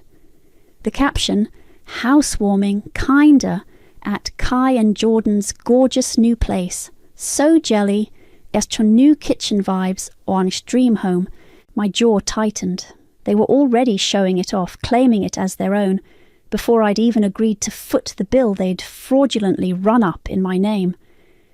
The nerve was boundless. Then came the call I'd been dreading, but also expecting. My mother, Nancy. "Alina, darling," she began, her voice laced with that familiar tone of gentle persuasion she used when she wanted me to smooth over family ripples. "Kai called. He's very upset. He said there's been a misunderstanding about some work they did on the house." "A misunderstanding, Mom?" I kept my voice carefully neutral. "They gutted my property and expect me to pay $100,000 for renovations. I never approved. That's not a misunderstanding. That's a demand." "Oh, Alina, don't be so dramatic," she sighed. "He said Jordan got a bit carried away, but their intentions were good. It does look lovely from what he described. Can't you just sort this out? It's family. Perhaps pay half, or work out a payment plan with them. For peace' sake." I could hear Kai's one-sided, woe-is-me version of events echoing in her words. He'd conveniently left out the premeditated planning, the secret folders, the sheer scale of the deception. "Mum, there's more to this than Kai is telling you," I said, trying to keep the frustration out of my voice. "I'm looking into it. I'll handle it." "Well, I hope so, dear. Family is too important to let silly things like money come between you. Silly things like money, like $100,000 of my money they'd spent without my permission." I hung up, feeling a fresh wave of anger, not just at Kai and Jordan, but at the way my family always seemed to expect me to be the accommodating one, the one to absorb the costs, emotional or financial. The next day, another text from Jordan. This one took the cake. "Hey, so we were thinking, since the main bath turned out so well, we should probably do the guest bathroom to match. Keep the flow, you know? What are your thoughts on a clawfoot tub? You'd love it. We found a great one, only a few grand. Let me know if you want the link. XOXO." The sheer, unadulterated, gold-plated nerve of it almost made me laugh. Almost. They were already planning phase 2 of their hostile takeover of my finances and my property. They truly believed they were going to get away with it. They had no idea what was coming. The first step in my counter-offensive was to get an official valuation. On Stephen Norris's recommendation, I contacted Leah Jensen, a certified appraiser. I met her at a coffee shop near her office, not at the duplex. I didn't want Kai and Jordan getting wind of anything yet. "So, the situation is a little unusual," I began, handing Leah a coffee. "My tenants, who are family, unfortunately, undertook extensive renovations without my consent. They're very high-end." Leah raised an eyebrow. "Unauthorized renovations? That's a messy one. Are we talking new paint, or something more substantial?" Marble countertops, new layout, luxury appliances, the works, I said. Professionally done, from what I can tell, just entirely unapproved and unbudgeted by me. I see, she said, tapping her pen on her notepad. And you need an appraisal reflecting the current state of the property, including these additions? Exactly, I confirmed. As is. I need to know what it's worth now with all their, improvements. Leah was discreet and efficient. She visited the property a few days later, while Kai and Jordan were presumably at their respective day jobs, or, in Jordan's case, curating content. I'd given her a key. She called me that afternoon. Well, Alina, Leah said, a note of surprise in her voice. Your tenants certainly have expensive taste, and they hired competent, if presumptuous, contractors. The workmanship is surprisingly good for an unauthorized job. The value of your property has increased significantly. She emailed me the official report later that day. The numbers were staggering. The duplex unit, with its unwanted but undeniably luxurious makeover, was now valued at nearly $150,000 more than I'd paid for the entire building 5 years ago. My jaw tightened. They'd spent close to $100,000 of their, or soon-to-be my, money, and, in doing so, had gifted me a substantial bump in equity. The irony was almost painful, yet deeply satisfying. Armed with this concrete valuation, the next phase of my plan clicked into place. A few days later, my phone rang. It was Kai. His voice, when I answered, was dripping with a syrupy, unfamiliar remorse. Alina, hey, sis, listen, I wanted to apologize about the house and everything. I waited, saying nothing. I could hear faint whispering in the background. Jordan, no doubt, coaching him. Jordan, well, she gets these ideas, you know, and she just runs with them. She got a bit carried away. We both did. We're really sorry if it caused you any stress. Stress? That was one word for it. Financial ruin was another. We were thinking, he continued, the false sincerity practically oozing through the phone. Maybe we could talk, properly, about the renovations. Maybe we can contribute a little something towards it. You know, help out with the cost. A little something after they'd presented me with a bill for $100,000. The whispering in the background got a little louder, more insistent. Jordan was clearly feeding him lines. This wasn't an apology. It was a pathetic attempt to gauge my reaction, to see if I was softening, to perhaps trick me into committing to pay something, anything, so they could claim I'd agreed. I almost laughed. Instead, I kept my voice cool, non-committal. Of course, Kai, we should definitely talk. It's a significant situation. Great, he said, relief evident in his tone. When are you free? We can come over to your place, or... Actually, I interjected smoothly, why don't you both come over to the house next Saturday, say around 11? We can discuss its future then. The house? Oh, yeah, sure, that works, he said, a little surprised. He probably expected me to be avoiding the scene of the crime. We'll be there. Perfect, I said. I'll see you both then. I hung up, a grim smile playing on my lips. They thought they were reeling me in. They had no idea they were swimming straight into the net. The next week was a flurry of activity. I met with Stephen Norris again. We went over the appraisal, the figures, the strategy. He was thorough, his legal mind dissecting every angle. By the end of our second meeting, we had 2 documents drafted, printed on crisp, official-looking paper. The first was a new lease agreement, a standard rental contract, but with one crucial difference, the monthly rent. It was calculated based on the current fair market value for a newly renovated luxury 2-bedroom unit in that neighbourhood, a figure significantly higher than my mortgage, property taxes and insurance combined, a figure I knew they couldn't possibly afford. The second document was an offer of sale, a straightforward proposal for them to purchase the unit from me. The price? the new, much higher appraised value, reflecting all their hard work and investment. I placed both documents into a neat manila folder. I sent the calendar invite through email. Meeting to discuss property matters. Simple, formal. Let them think they were about to get what they wanted. Let them walk in, confident and smug, ready for me to finally cave. The anticipation was a tight coil in my stomach, but it wasn't anxiety, it was the thrill of the hunt. Saturday morning dawned bright and clear, a perfect backdrop for the storm I was about to unleash. I arrived at the duplex a good hour before Kai and Jordan were due, the manila folder heavy in my tote bag. I let myself into their unit, my unit, using the key I still had. The air still smelled faintly of new paint and expensive wood. I walked through the transformed space, my footsteps echoing on the light oak floors.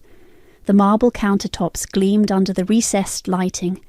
It was undeniably beautiful, in a cold, show-home kind of way, a monument to their audacity. I felt surprisingly calm. The weeks of anger, hurt, and meticulous planning had distilled into a cold, clear focus. I knew exactly what I was going to do, exactly what I was going to say. There was no room for doubt, no space for wavering. I made myself a cup of tea using their ridiculously high-tech kettle, the kind that could probably launch a rocket if you pressed the wrong button, and sat at the huge marble island. I arranged the documents from my folder neatly in front of me, waiting. At precisely 11 o'clock, I heard their car pull up, footsteps on the stairs, a knock on the door they now treated as their own. "Come in," I called out, my voice even. Kai entered first, looking nervous, his eyes darting around as if expecting a trap. Jordan followed, and any nervousness she might have felt was expertly masked by that familiar, infuriatingly smug expression. She was dressed impeccably, of course, in some sort of cream-coloured cashmere sweater and perfectly tailored trousers. She looked like she owned the place, which, in her mind, I suppose she did. "Alina, hi," Jordan chirped, her smile wide and a little too bright. "Thanks for having us over. So glad we can finally sort this all out." "Kai, Jordan," I greeted them, my tone polite, almost bland. "Please, have a seat." I gestured to the new bar stools tucked under the island. They sat, Kai perching uneasily on the edge of his stool, Jordan settling in with an air of expectation. She glanced at the folder in front of me, a flicker of something triumph in her eyes. She probably thought it contained a cheque, or at least a payment plan proposal heavily weighted in her favour.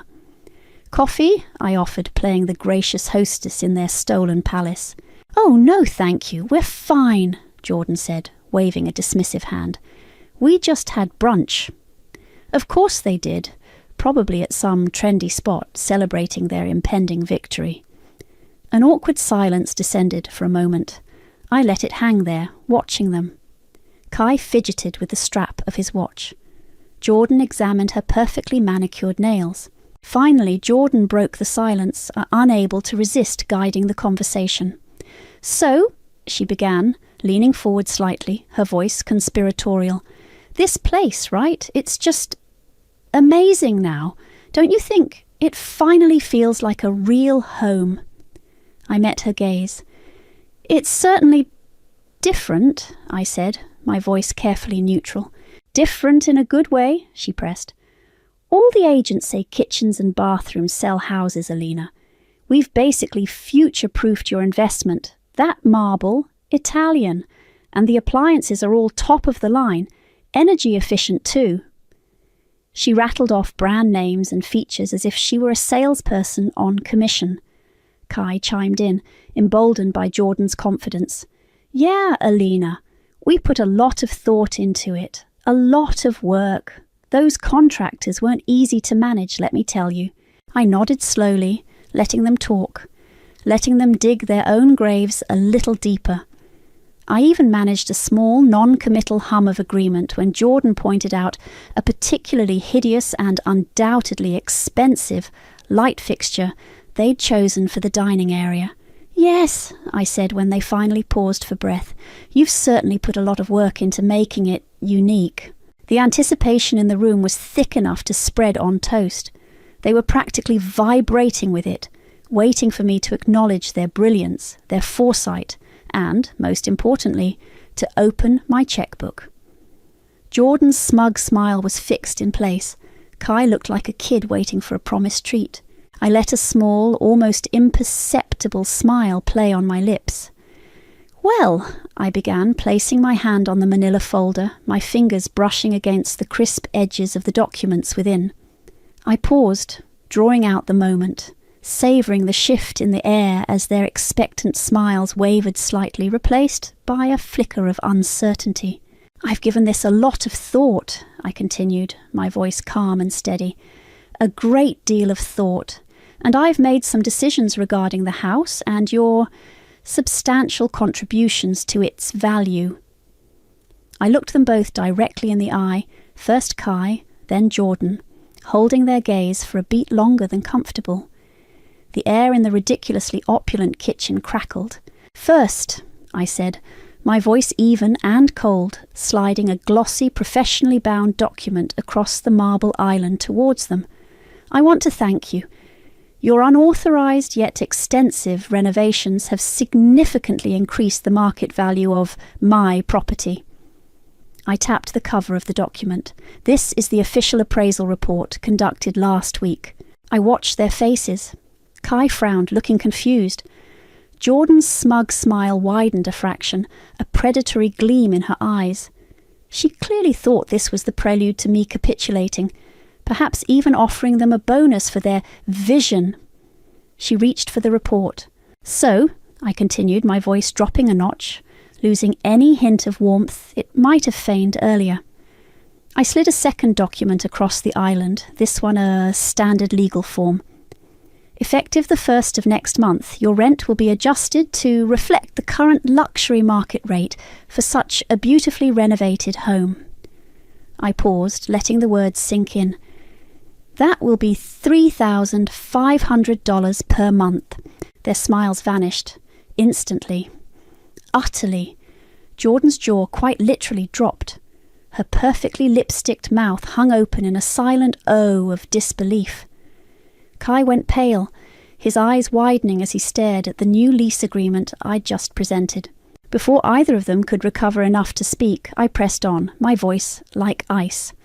"Or, of course," I added, sliding a third document, the purchase offer, towards them, "you have another option. You can purchase the property from me." I gave them a thin, humourless smile.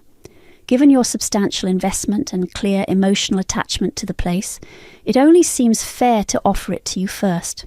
I tapped the purchase offer. "The price, based on the new appraisal which reflects all your wonderful upgrades, is $475,000. Silence. A thick, stunned, suffocating silence filled the room.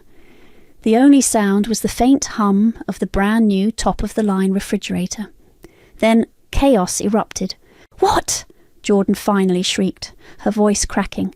She shot to her feet, knocking her bar stool slightly askew. "You can't do that! $3,500 a month? Are you insane?"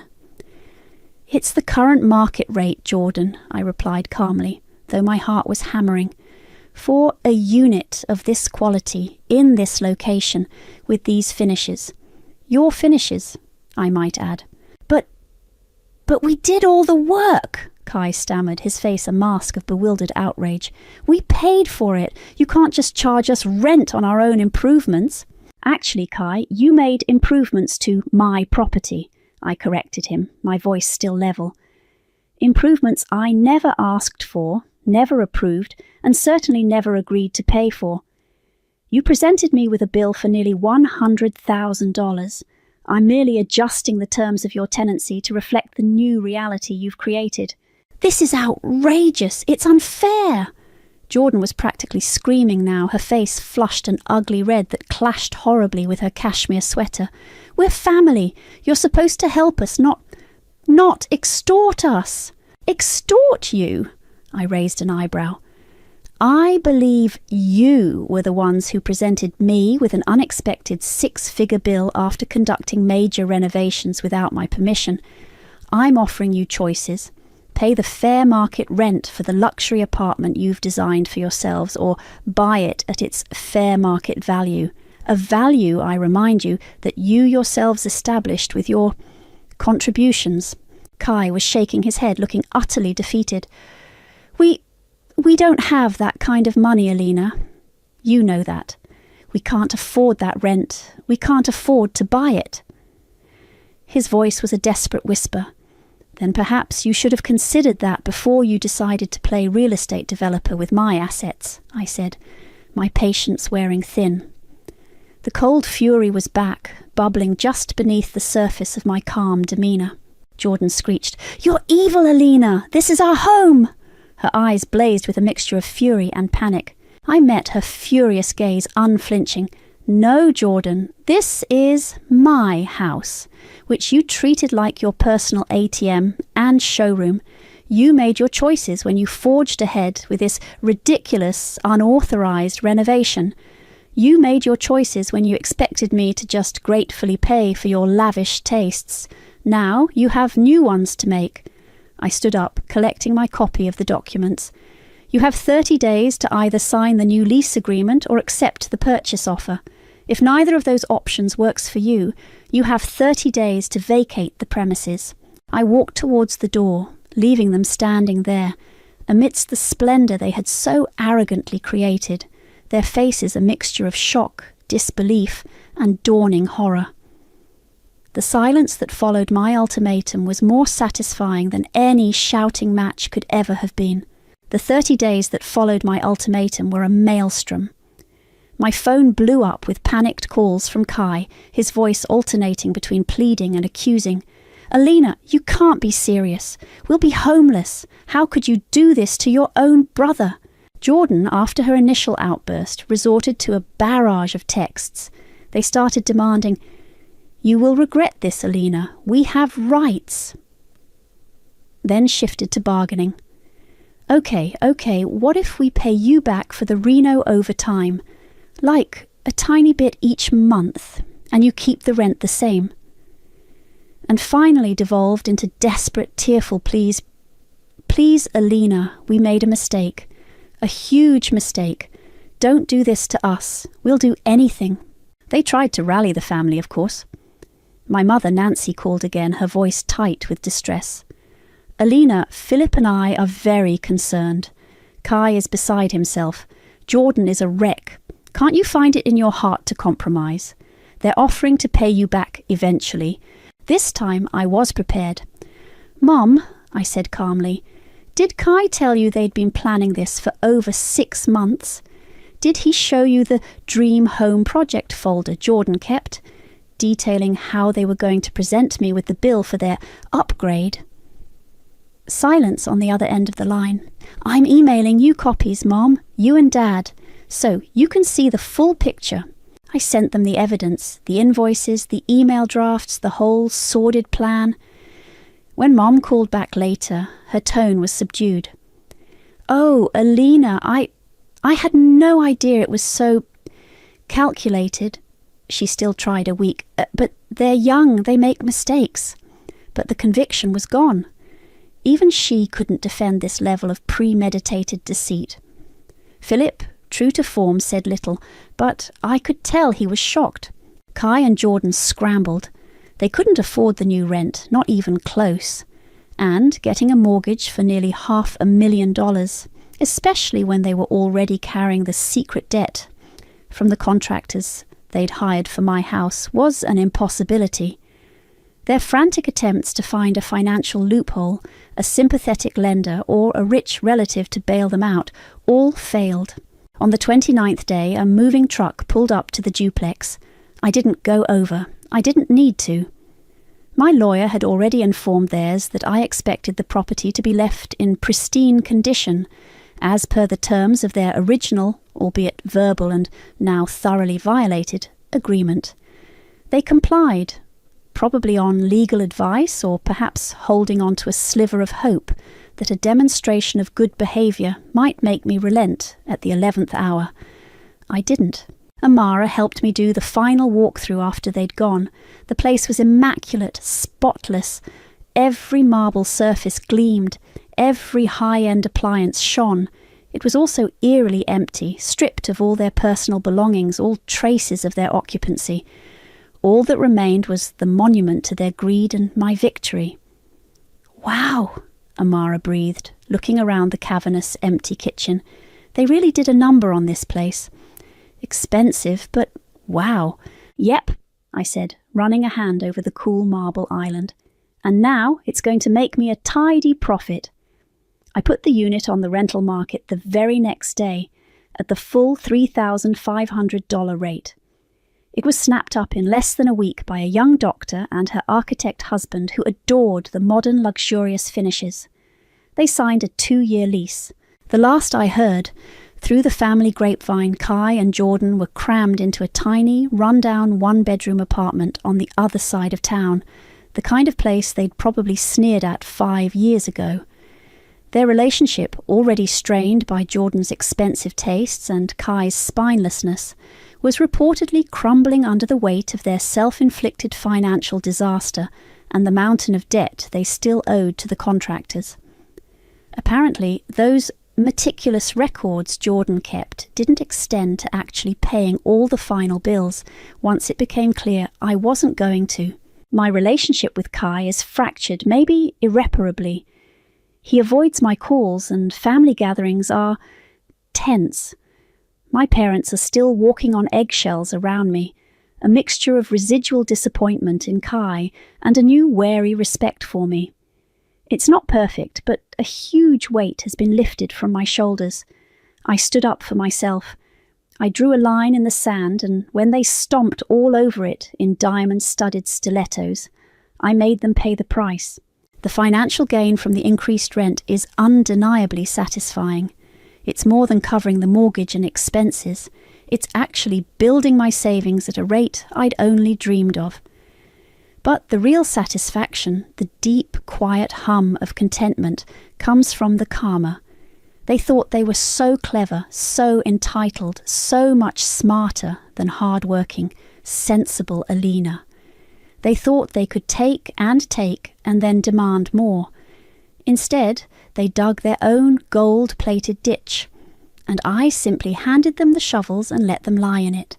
Some might call it harsh, but as I cashed that first new rent check, all I could think was that they had every chance to be grateful, to be respectful, to be decent. Instead, they chose greed. And greed, as they learned, has a very steep price, especially when you try to send the bill to someone else. The rain pelted against the church windows as I watched my sister Freya stand at our father's casket, dabbing her eyes with an embroidered handkerchief that probably cost more than most people's weekly grocery bill. My name is Olive, and this was the day my sister stole everything from me. Daddy would have wanted the estate in capable hands, Freya announced to our small gathering of family and close friends. Her voice carried that familiar patronizing tone I'd grown to despise. As the eldest, I'll ensure our family's legacy remains intact.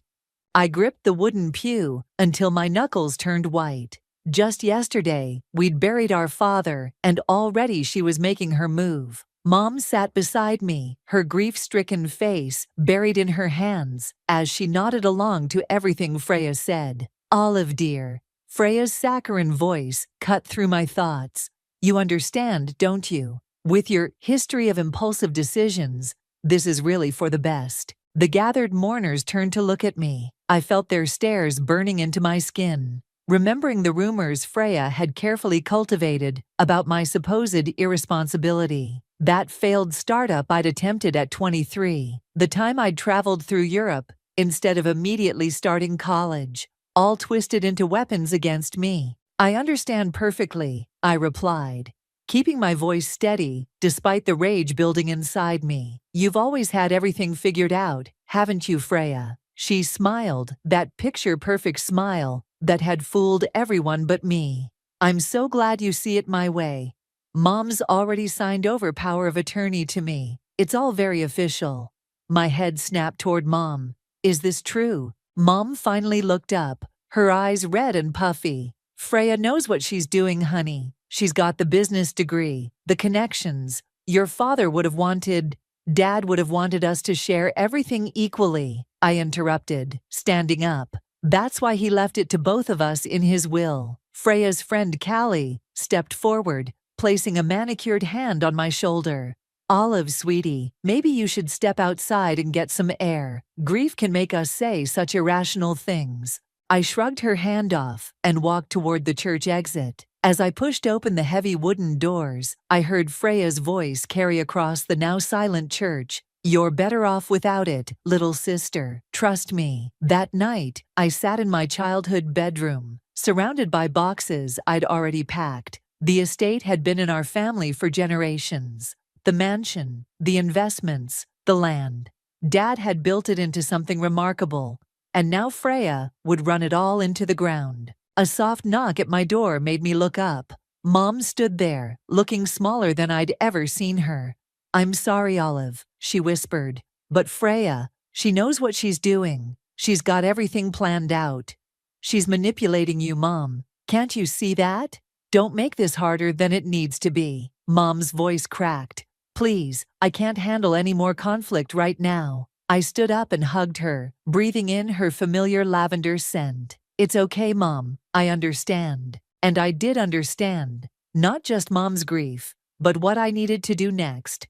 Freya thought she'd won, thought she'd pushed me aside like she always had. But she'd made one crucial mistake. She'd underestimated me. Again.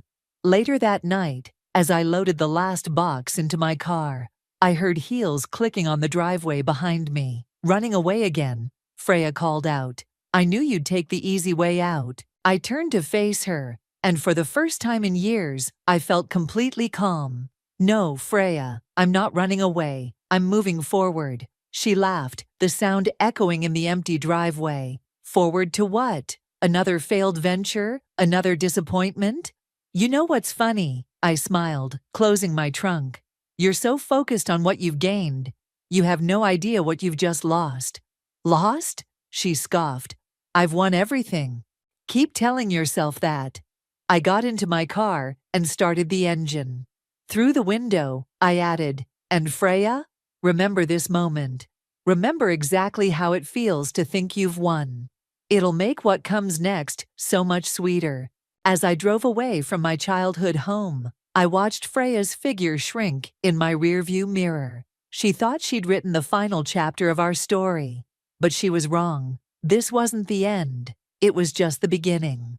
And I was going to make sure she regretted every single moment of her victory. 6 months into my new life in the city, I found myself sitting across from Gregory in his downtown office, surrounded by financial reports and investment portfolios. The view of the skyline behind him seemed to mock my small-town roots, but I wasn't here to admire the scenery.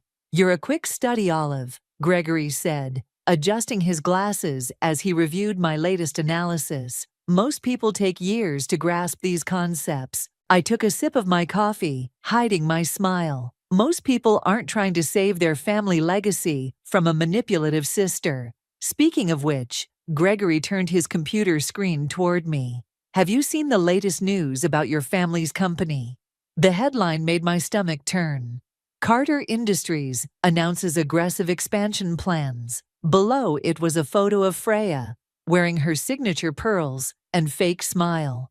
She's taking out loans she can't possibly repay, I muttered, scanning the article. The estate's cash flow won't support this kind of expansion. Exactly. Gregory leaned back in his chair. She's playing a dangerous game. One wrong move and... A knock at the door interrupted us. A tall man in a crisp suit entered, his presence immediately commanding attention. Sorry to interrupt, he said, his eyes meeting mine. I'm Russell O'Connor. I couldn't help overhearing. Did you say Carter Industries? I straightened in my chair. I did. I'm Olive. Recognition flickered across his face. Olive Carter, I've been following your family's case, the inheritance dispute. You could call it that, I replied carefully, though theft might be more accurate. Russell pulled up a chair, his interest piqued. I'm a corporate lawyer. I've seen similar cases before. But yours, there's something not quite right about how it was handled. Gregory cleared his throat. Russell's one of the best in the business, Olive. If anyone can help you build a case, it's him. I studied Russell's face, looking for any sign of the usual condescension I'd faced when telling my story. Instead, I found genuine concern and something else, determination. Tell me everything, Russell said, pulling out a notepad. Start with the power of attorney transfer. For the next hour, I laid out every detail, every manipulation Freya had orchestrated. Russell's pen moved rapidly across the page, occasionally stopping to ask pointed questions. Your sister's making mistakes, he finally said, tapping his pen against the notepad. Big ones. These expansion plans. They're reckless at best, fraudulent at worst. Can we prove it? I asked, trying to keep the desperation out of my voice. Not yet, but we can start building a case. Gregory's been teaching you finance. That knowledge will be crucial. I glanced at my watch and stood up. I have class in 20 minutes. Business Management 301. You're taking classes too. Russell looked impressed. Every single one I can fit in, I replied, gathering my things. Freya's biggest argument was that I lacked the knowledge to run the estate. I'm making sure that when I face her again, she won't have any ammunition left. Russell stood as well, holding out his business card. Let's meet next week. We'll need to start documenting everything. As I reached for the card, our fingers brushed briefly. The contact sent an unexpected jolt through me, and I quickly pulled away. Thanks, I mumbled, shoving the card into my bag. Both of you, I know this isn't exactly a normal client situation. Gregory waved off my thanks. Normal is overrated. Besides, watching you take down your sister will be payment enough. Outside, the city bustled with its usual afternoon energy. As I waited for my ride share, my phone buzzed with a text from Mom. Freya's throwing a charity gala next month. Please come home for it. We miss you. I stared at the message, my throat tight. Below it was a photo of Mom and Freya at our family estate. Standing in front of the rose garden Dad had lovingly tended for years. The roses were wilting now, their care clearly neglected. Another text came through, this time from Russell. Forgot to mention, those charity galas are perfect for gathering intel. Might be worth making an appearance. I smiled, typing back, already got my invitation. The rideshare pulled up, and as I settled into the back seat, I pulled out my tablet to review my class notes. Every formula I memorized, every concept I mastered, was another step closer to taking back what was mine. Freya thought she'd won by forcing me to leave, but she'd actually given me exactly what I needed, the freedom to become someone she'd never see coming. The sister she'd dismissed as irresponsible was gone. In her place was someone much more dangerous, someone with nothing left to lose and everything to gain. The country club's bathroom wasn't where I'd expected to find my first real breakthrough. But there I was, reapplying lipstick, when Callie stumbled in, clearly 3 glasses of champagne past her limit. Olive, she caught herself on the marble counter. I didn't know you'd be at the gala. I capped my lipstick, watching her in the mirror. Mom invited me. Couldn't miss another one of Freya's famous charity events, could I? Callie's perfectly made-up face crumpled slightly. God, these events. Do you know how exhausting it is, keeping up with all the lies? Lies. I turned to face her, keeping my voice casual. What do you mean? She glanced around the empty bathroom, lowering her voice. The donations, the numbers, nothing adds up anymore. Freya keeps saying everything's fine, but... She hiccuped. Last week, she asked me to help her move some money around. Said it was normal business practice, but it felt wrong. Before I could press further, the bathroom door swung open. Freya stood there, her designer dress practically radiating artificial perfection. Callie, darling. Freya's voice could have frozen hell over. The mayor's asking for you. Callie straightened up, her moment of honesty vanishing behind a practiced smile. As she wobbled out, Freya turned to me. Enjoying the party, little sister? Immensely. I replied, pulling out my phone. Just documenting all the wonderful charitable work you're doing. Her eyes narrowed at my phone. Still bitter, I see. You know, Mom's worried about you, living alone in the city, working yourself to death with all those classes. Is she? Funny how she never mentions that in our weekly calls. Freya's perfect smile faltered for a split second. You talk to Mom weekly? Oh, yes. We've gotten quite close lately. Amazing what honest communication can do for a relationship. Outside the bathroom, the string quartet started playing one of Dad's favorite songs. Freya's face softened for a moment, showing a glimpse of genuine emotion. Dad would have loved this, she said quietly. Would he? I challenged. Would he have loved watching you run his company into the ground, with reckless expansions and mismanaged funds? The softness vanished. You don't know what you're talking about. Don't I? The third quarter reports tell an interesting story, Freya. So do the whispers I'm hearing about bounced checks and delayed payments. She grabbed my arm, her manicured nails digging into my skin. Stay out of this, Olive. You gave up your right to question my decisions when you left. When I left, I yanked my arm free. You mean when you forced me out? Is everything okay in here? Mom's voice made us both jump. She stood in the doorway, concern etched on her face. Everything's fine, Mom, Freya said smoothly. Olive was just leaving, weren't you? I looked at Mom, seeing the conflict in her eyes. Actually, I'd love to stay and chat about the company's financial reports. Mom, did you know about the... Mom doesn't need to worry about boring financial details. Freya cut in sharply. She trusts me to handle everything. Mom wrung her hands. Freya's right, honey. She knows what she's doing. The expansion plans they're going well, aren't they, Freya? Of course they are, Freya assured her. Everything's perfect. I pulled out Russell's business card and held it out to Mom. When you're ready to know the truth, call this number. He's a lawyer who specializes in corporate fraud. That's enough. Freya snatched the card from my hand and tore it in half. Mom, go back to the party. I need to talk to my sister alone. But Mom didn't move. She stared at the torn card on the floor, then at Freya's flushed face, then at me. Fraud? Mom's voice was barely a whisper. What is she talking about, Freya? Nothing, Freya snapped. She's just trying to cause trouble, like always. I pulled another card from my purse. The truth will come out eventually, Freya. The only question is how much damage you'll do before it does.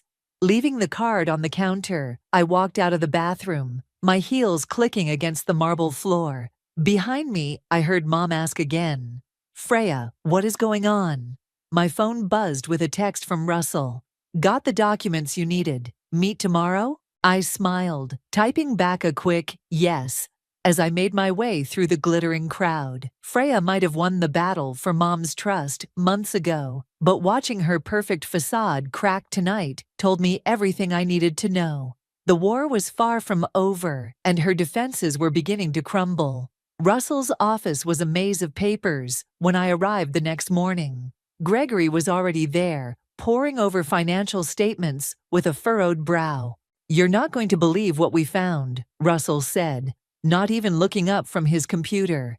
His tie was loosened, and coffee cups littered his desk. Your sister's been busy. I dropped into the chair beside him. Define busy. How about 3 shell companies, 2 unauthorized loans, and 1 very interesting offshore account? Gregory slid a folder across the desk. She's been siphoning money from the estate for months. My hand shook as I opened the folder. Can we prove it? Thanks to your drunk friend Callie last night, yes.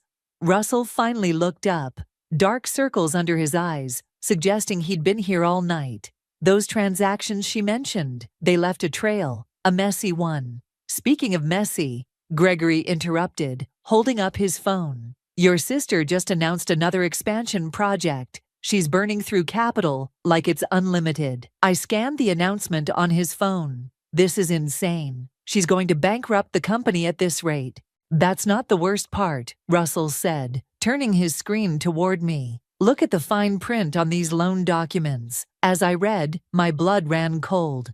She used the estate as collateral, all of it.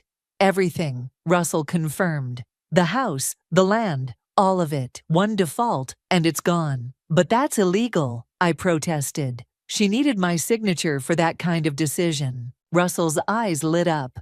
Exactly. And here's where it gets interesting. He pulled out another document. Look at this signature. I leaned in, studying the paper. That's not my signature. She forged it? Bingo. Russell smiled for the first time that morning. This is our way in. Forgery, fraud, unauthorized use of assets. We've got her. Gregory cleared his throat. There's something else. Your mother called me this morning. My head snapped up. What?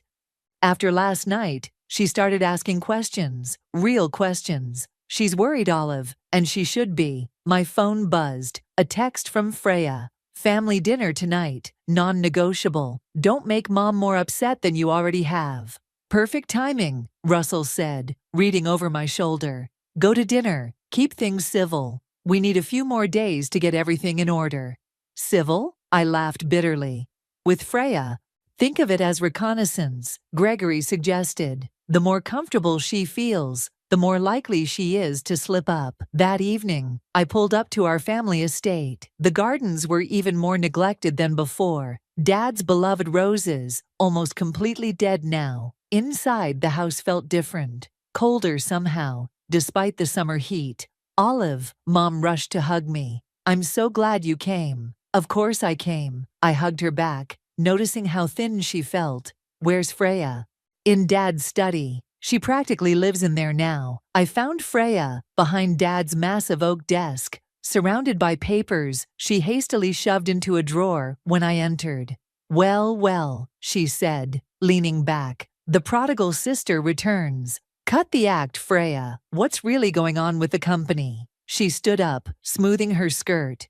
Everything's fine, better than fine. We're expanding, growing. Drowning in debt, I finished. How long before the house of cards collapses? You always were dramatic. She walked around the desk. I've got everything under control. Like you had my signature under control. She froze. What? The loan documents, Freya. Did you really think no one would notice the forgery? For a split second, real fear flashed across her face before she masked it with a laugh. You can't prove anything. Can't I?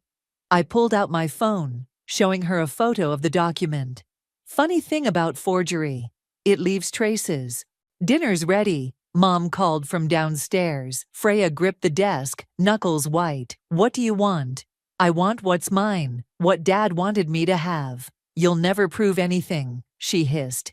And even if you could, you'd destroy Mom in the process. Is that what you want? I headed for the door, pausing in the doorway. You know what's interesting about karma, Freya? It doesn't care about what we want. It only cares about what we deserve. As we sat down to dinner, I watched Freya's hand shake as she lifted her wine glass. She was scared now, and she should be, because tomorrow, Russell would file the first round of papers, and her carefully constructed world would begin to crumble. Mom passed the salad, oblivious to the tension. Isn't this nice? Both my girls home again? I smiled, taking the bowl. Yes, Mom, it's exactly where I need to be. The morning sun streamed through the estate's windows as I walked into Dad's study, where Freya was frantically shredding documents. She looked up, mascara smeared under her eyes. You actually did it, she snarled, waving a legal notice. You're suing me. Not just suing, I replied, closing the door behind me. The police are involved now. Fraud tends to interest them. She slammed the shredder off. You have no idea what you're doing. I built this company up. Built it up? I laughed. You've been destroying it. Look at this. I grabbed a financial report from her desk. 3 missed loan payments. 2 vendors threatening legal action. The expansion projects are hemorrhaging money. I can fix it. She grabbed the paper from my hands. I just need more time. Time for what? To forge more documents? Empty more accounts? The study door creaked open, and Mom stepped in. Neither of us had heard her approach. Is it true? Mom's voice was barely audible. The things they're saying on the news. Freya rushed to her. Mom, Don't listen to them. It's all lies. Stop it, I snapped. Just stop lying. Show her the real numbers, Freya. Show her what you've done to Dad's legacy. Mom picked up one of the scattered papers, her hands trembling. These loans, you said they were small business loans. But this is, she looked up, tears in her eyes. You mortgaged everything? I had to. Freya's composure cracked. The initial expansions weren't working. I needed more capital. So you forged my signature? I stepped closer, emptied the trust accounts, created fake charity events to launder money. Charity events. Mom sank into Dad's old leather chair. The Children's Hospital Fund? Freya's face went pale. Mom, I can explain. Explain what? I pulled out my phone, showing them the evidence Russell had compiled.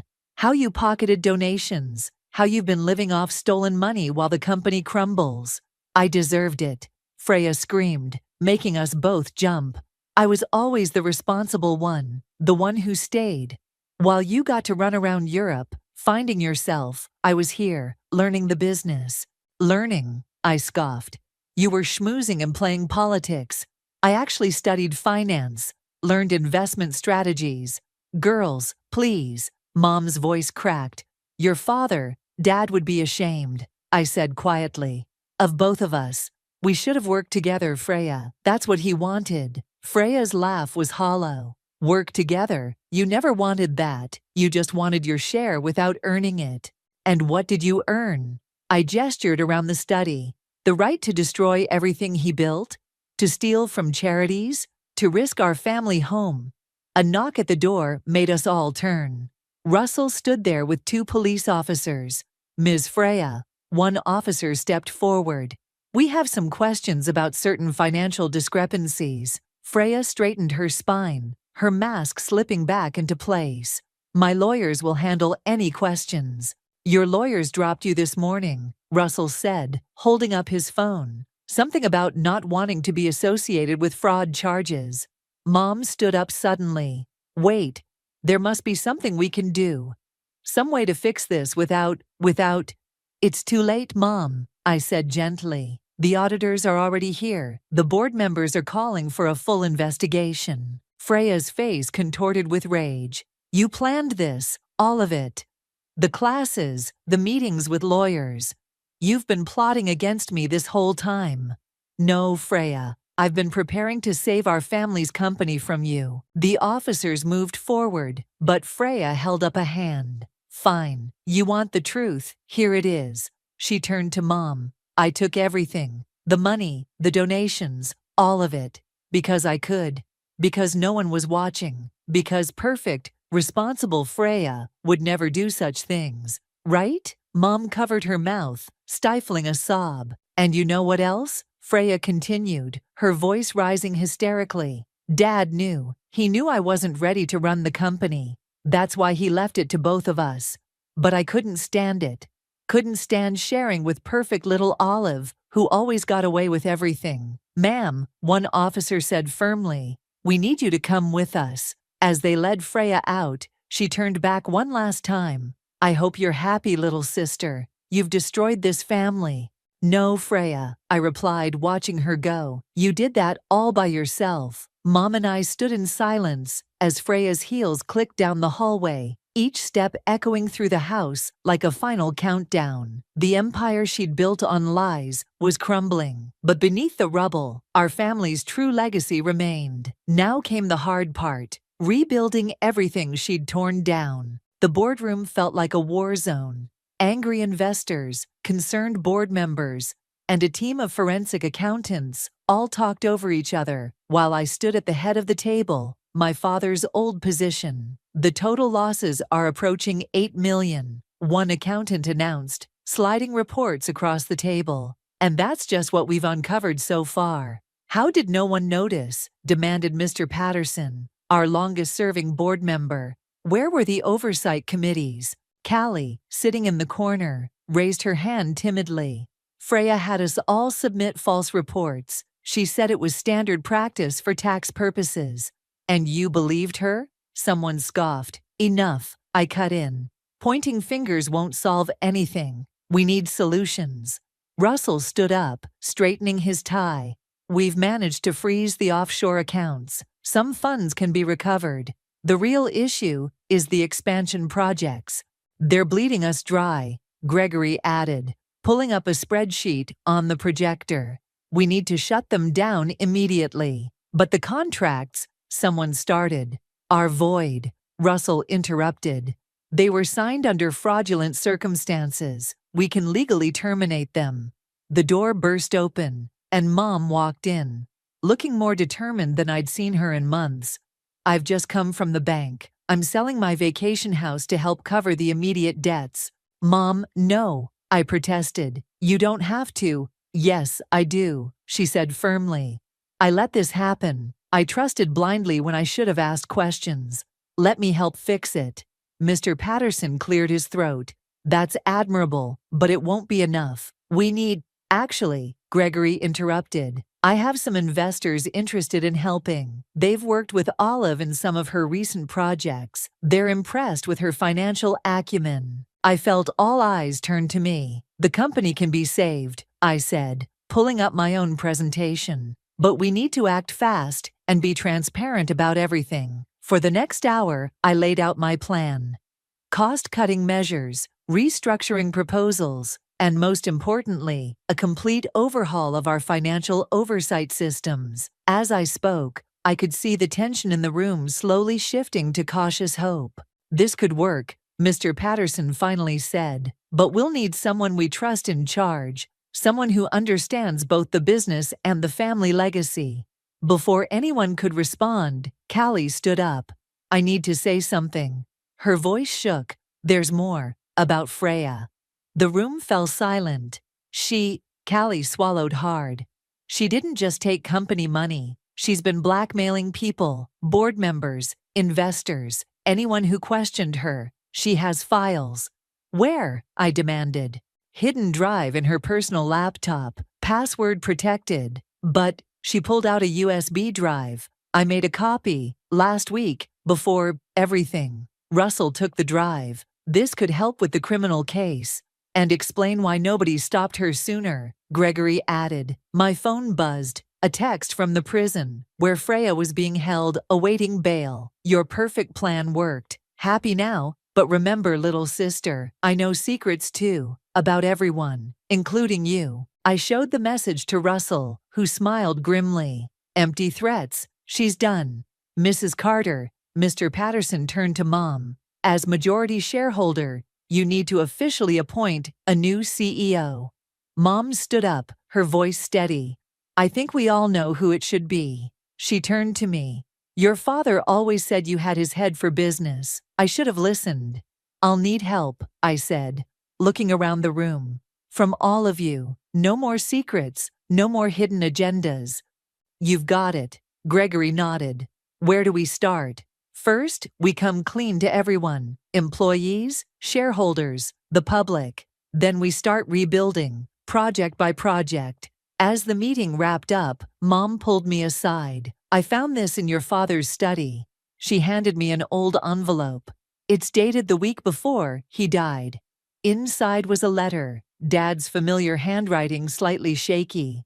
My dear Olive, if you're reading this, things have probably gone wrong. I knew Freya wasn't ready, but I hoped, well, hope isn't enough in business.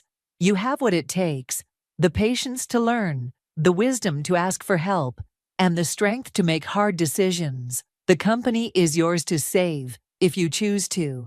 Love, Dad. I folded the letter carefully as Russell approached. Ready for tomorrow's press conference? Ready, I nodded, tucking the letter into my jacket pocket. Time to tell the world exactly what happened here. And Freya? She'll face justice, I said, watching the last board members file out. But right now, we have a company to save and a legacy to rebuild. The courthouse buzzed with tension as Freya strode in. Designer suit, pristine, despite her circumstances. Her lawyer whispered something in her ear, but she waved him off, eyes fixed on me with burning intensity. All rise, the bailiff called out. I gripped Russell's hand under the table before letting go. He'd become more than just my lawyer over these past months, But today wasn't about us. Today was about justice. The state versus Freya, on multiple counts of fraud, embezzlement, and forgery, the judge announced. How does the defendant plead? Freya stood, chin high.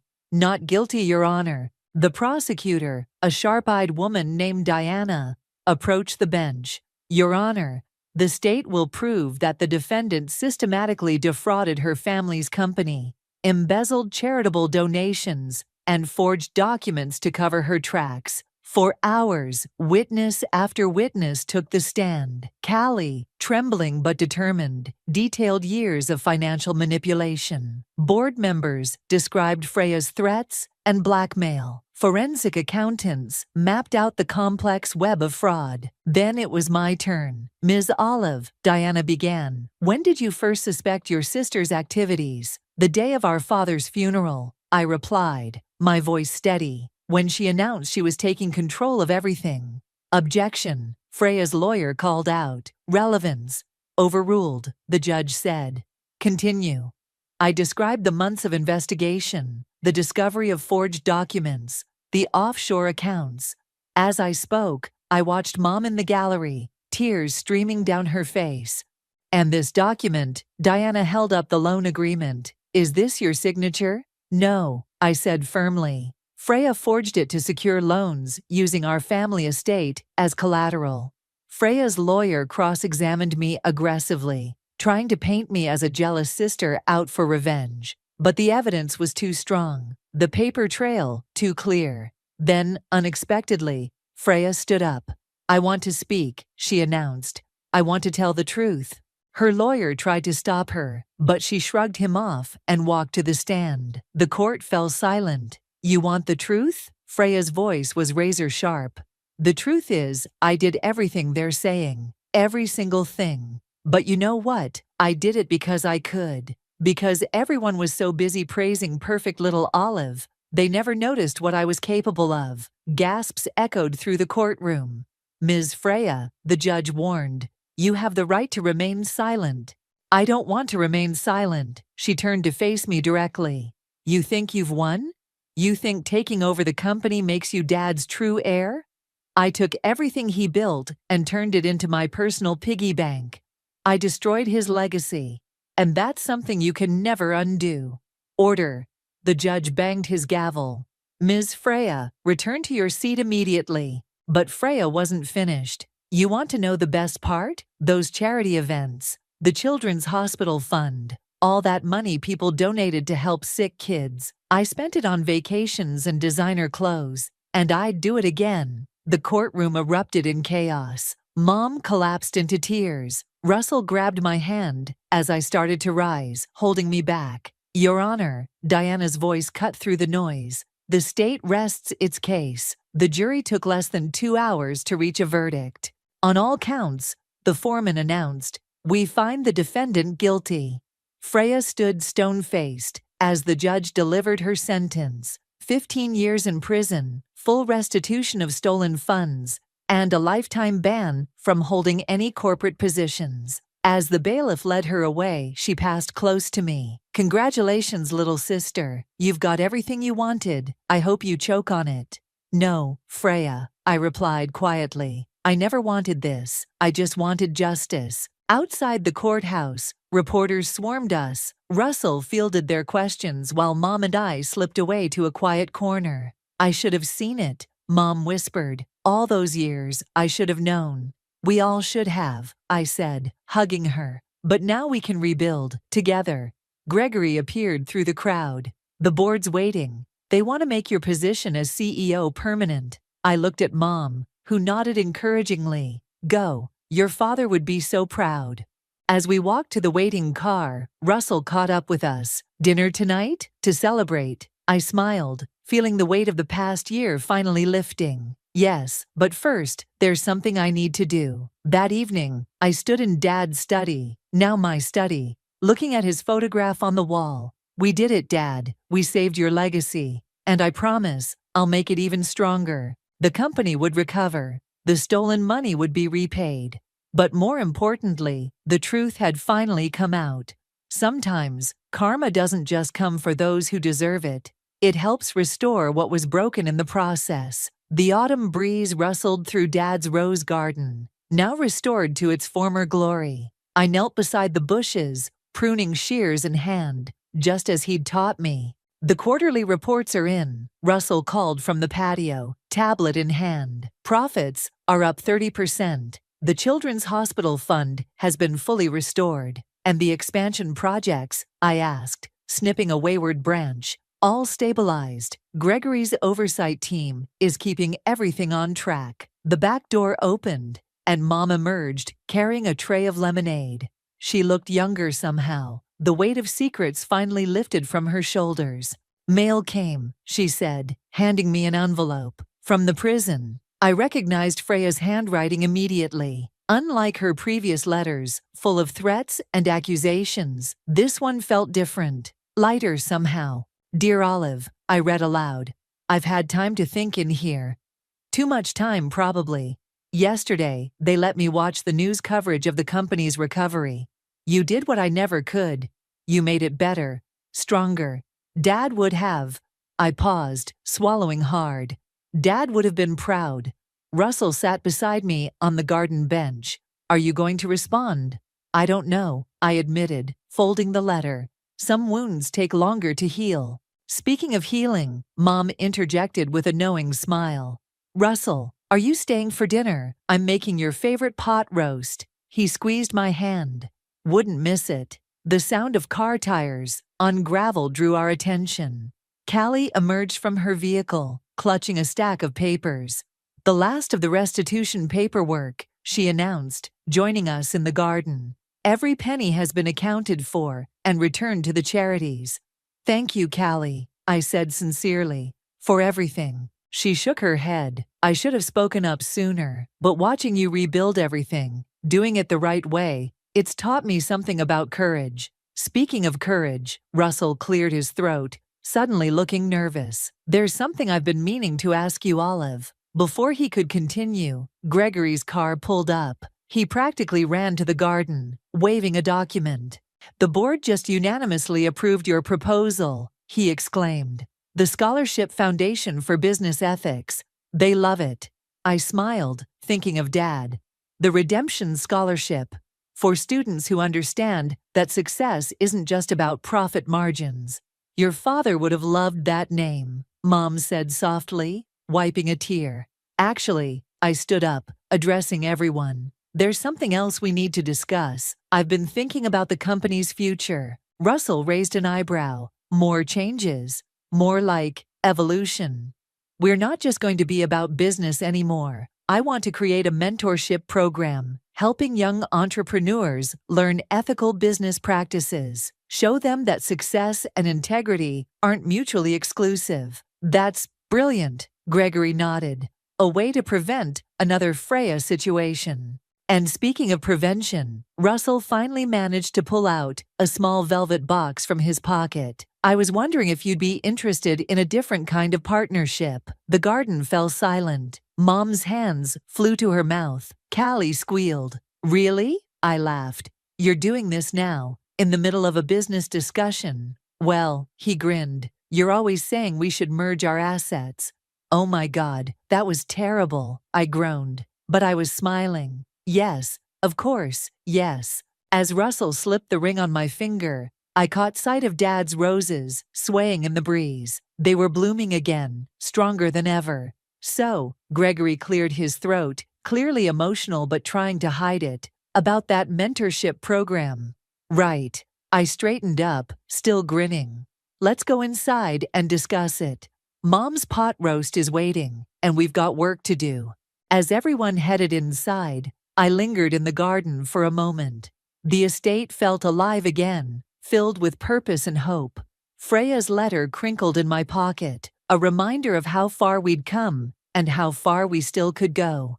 Coming, Russell called from the patio. Yes, I said, taking one last look at the roses. You know what, Dad? I whispered to the garden. I think we did okay, better than okay. Inside, I could hear laughter and conversation. The sounds of family and future plans mingling together. The company wasn't just surviving anymore. It was thriving, guided by principles stronger than profit margins. And maybe someday, when the wounds had healed enough, there would even be room for forgiveness. But for now, there was dinner to eat, plans to make, and a future to build.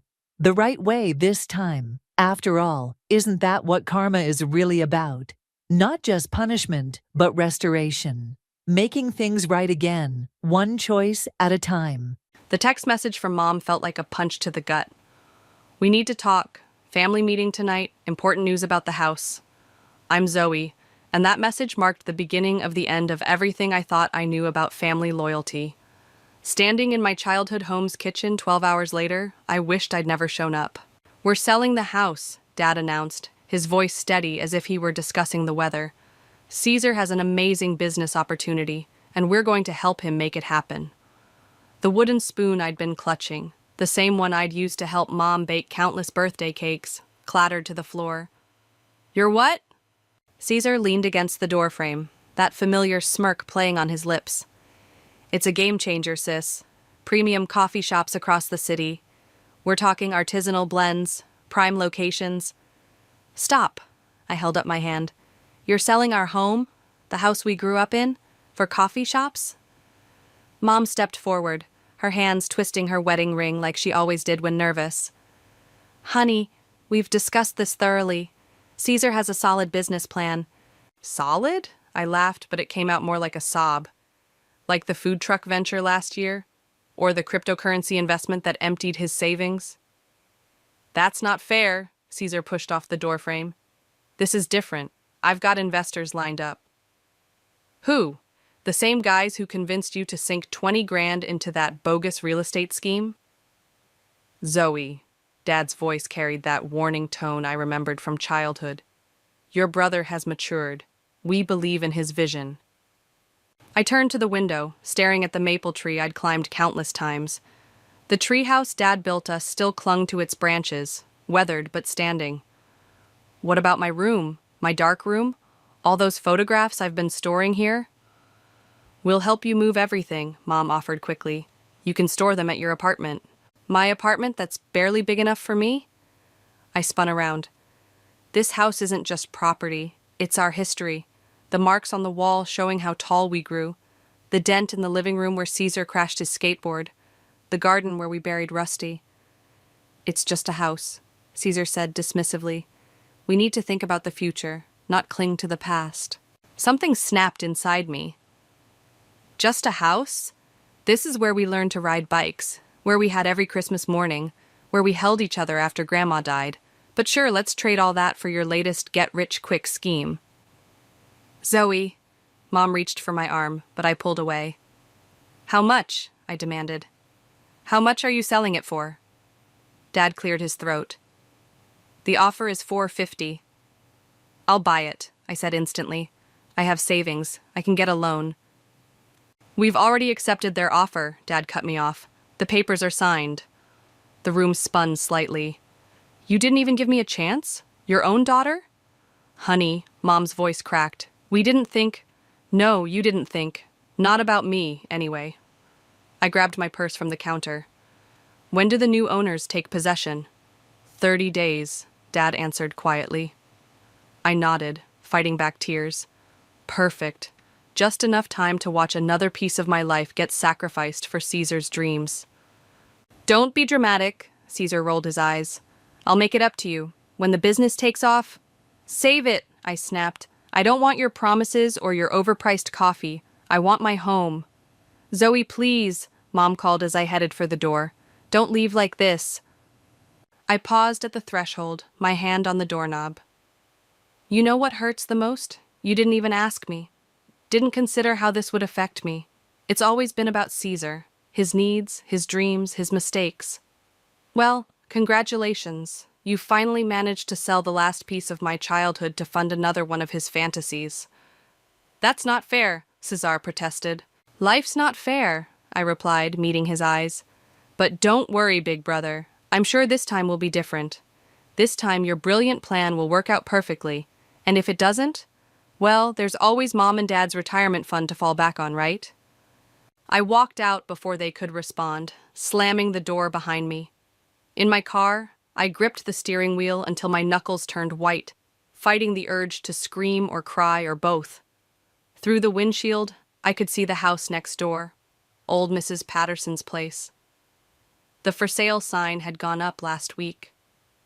An idea began to form in my mind. Maybe I couldn't save my childhood home, but I could do something else. Something that would make them all understand exactly what they'd thrown away. I pulled out my phone and dialed my realtor's number. "Hey, Sarah, remember that property we discussed? The Patterson house? I want to make an offer. Today." "You did what?" Autumn nearly choked on her wine. We were sitting on my tiny apartment balcony, the evening air thick with summer heat and the weight of my decision. "I bought Mrs. Patterson's house," I repeated, swirling the red wine in my glass. "The offer was accepted this morning." "Okay." Autumn set her glass down carefully. "And you're planning to turn it into a women's retreat center? Just like that?" "Why not? It's perfect. 5 bedrooms, huge garden, that amazing sunroom." I leaned forward. "Plus, it's right next door to my family's house. Every time Caesar looks out his precious coffee shop window, he'll see what I built from scratch." "Girl," Autumn's eyes widened. "That's either brilliant or crazy, maybe both." My phone buzzed, another message from Mom. I ignored it, like I had the previous dozen. "You should see the property," I continued. "I'm meeting the inspector tomorrow. Want to come?" "Obviously. Someone needs to make sure you don't completely lose your mind." She paused. "Have you actually run the numbers on this?" I pulled out my laptop. "I've been working on nothing else for the past week. Look." As I showed her the spreadsheets, business plan, and market research, Autumn's skepticism slowly transformed into interest. "There's nothing like this in the area," I explained. "Women need a place to reset, to heal, to figure out their next steps. I can offer workshops, temporary housing, counseling services. Using your photography studio space," Autumn finished, catching on. "Art therapy." "Exactly." I closed the laptop. "I've already talked to 3 potential investors. They love the concept." The sliding door creaked open, and my neighbor Rachel poked her head out. "Sorry to interrupt, but I couldn't help overhearing. Are you really starting a women's retreat?" "That's the plan." Rachel stepped onto the balcony. "My sister could have used something like that last year when she was going through her divorce. She ended up sleeping on my couch for 3 months because she had nowhere else to go." "See?" I gestured to Rachel. "This is exactly why—" My phone buzzed again, this time with Caesar's name flashing on the screen. I declined the call. "You'll have to talk to them eventually," Autumn said gently. "No, I really don't." I stood up and walked to the railing. "They made their choice. Now I'm making mine." Rachel cleared her throat. "Well, if you need any help with the retreat, I'm a licensed social worker. I'd love to be involved." I turned back, surprised. "Really?" "Absolutely. I can help set up support programs, maybe run some group sessions." The next morning, Autumn and I met the inspector at Mrs. Patterson's house. Standing in the grand entryway, with sunlight streaming through the stained glass windows, I felt a surge of certainty. "The bones are good," the inspector said, tapping the walls. "You'll need to update the electrical in the east wing, and the roof needs work, but overall—" A familiar voice cut through from outside. "Zoe, what are you doing here?" Caesar stood on the sidewalk, coffee cup in hand, staring up at the house. "Buying property," I called back. "Isn't that what our family does now?" He jogged up the front steps. "Come on, sis, don't be like this. Let's talk." "About what?" "How you convinced Mom and Dad to sell my childhood home for your latest scheme?" "It's not a scheme, I've got everything planned out. Look." He reached for his phone. "Save your pitch deck," I cut him off. "I'm busy with my own business plan." His eyes narrowed. "What business plan?" "You'll see soon enough." I turned to the inspector. "Shall we continue the tour?" "Zoe," Caesar grabbed my arm. "What are you up to?" I yanked free. "Creating something meaningful, something that actually helps people. But I wouldn't expect you to understand that concept." Autumn stepped between us. "I think you should leave, Caesar." He backed away, hands raised. "Fine, but this isn't over." "No," I agreed. watching him retreat down the walkway. It's just beginning. Back inside, Autumn whistled low. Well, that was intense. Good, I said, running my hand along the vintage wallpaper. I want him to worry. I want them all to see what they threw away. Just remember, Autumn cautioned, the best revenge is living well. I smiled, already envisioning the transformation this house would undergo. Trust me, I plan to live extremely well, and I'm going to help other women do the same. The inspector cleared his throat. Shall we check out the second floor? As we climbed the grand staircase, I could feel the house's potential humming through my fingers on the banister. This wasn't just about getting back at my family anymore. This was about creating something bigger than myself, something lasting. And if it happened to make Caesar and my parents uncomfortable in the process, well, that was just karma doing its work. The contractor just quit. I slumped onto a dust-covered chair in what would eventually be the retreat's main office. Said the electrical work is more complicated than he thought? Rachel looked up from the stack of permit applications spread across the floor. That's the third one this month. I know. I rubbed my temples, trying to ward off an approaching headache. The renovation was already 2 weeks behind schedule, and my savings were draining faster than expected. A knock on the front door echoed through the empty house. "We're closed," I called out, not in the mood for another nosy neighbor asking about construction noise. "I saw your sign outside," a voice responded. "About the women's retreat?" Rachel and I exchanged glances. I hadn't put up any sign yet. Curious, I walked to the door. A young woman stood on the porch, hugging herself despite the warm weather. Her eye makeup was smudged, and she carried a small duffel bag. "I'm Gemma," she said quickly, as if afraid I'd shut the door. "I know you're not open yet, but I saw the workers here, and I just really need a place to stay." "We're still under construction," I explained. "Nothing's ready. Please." Her voice cracked. "I can't go back to my apartment. He'll be waiting." The desperation in her eyes hit me like a physical force. I recognized that look, the same one I'd seen in the mirror countless times after my family's betrayal, but deeper, more urgent. "Come in," I heard myself say. "The kitchen's somewhat functional. We can at least make coffee." 20 minutes later, Gemma sat at our makeshift break table, hands wrapped around a steaming mug. "I left this morning while he was at work. 3 years of—" She trailed off. "I just couldn't do it anymore." Rachel, in full social worker mode, was already making calls to domestic violence shelters. I watched Gemma's hands trembling around the mug and made a decision. "The West Wing bedroom is finished," I said. "It's basic, but it has a bed and a working bathroom. You can stay there while we figure things out." Rachel shot me a warning look. "Zoe, we don't have the proper permits yet. Then we'll get them faster." I turned back to Gemma. No one should have to go back to a place that doesn't feel safe. Later that evening, as I was sorting through construction quotes, I heard voices outside. Through the window, I saw Caesar talking to one of the remaining contractors in the driveway. I stormed out. "What do you think you're doing?" Caesar spun around, all innocent smiles. "Just asking about the renovation timeline, trying to plan the coffee shop opening, you know? By interfering with my contractors?" "Interfering? I'm networking, sis. That's what successful business people do." "Get off my property." "Your property?" He laughed. "This whole thing is a joke. You don't know the first thing about running a business." "No?" I stepped closer. "At least I'm not burning through our parents' retirement fund on overpriced coffee beans." His smile faltered. "That's not—" "Leave. Now. And stop harassing my contractors."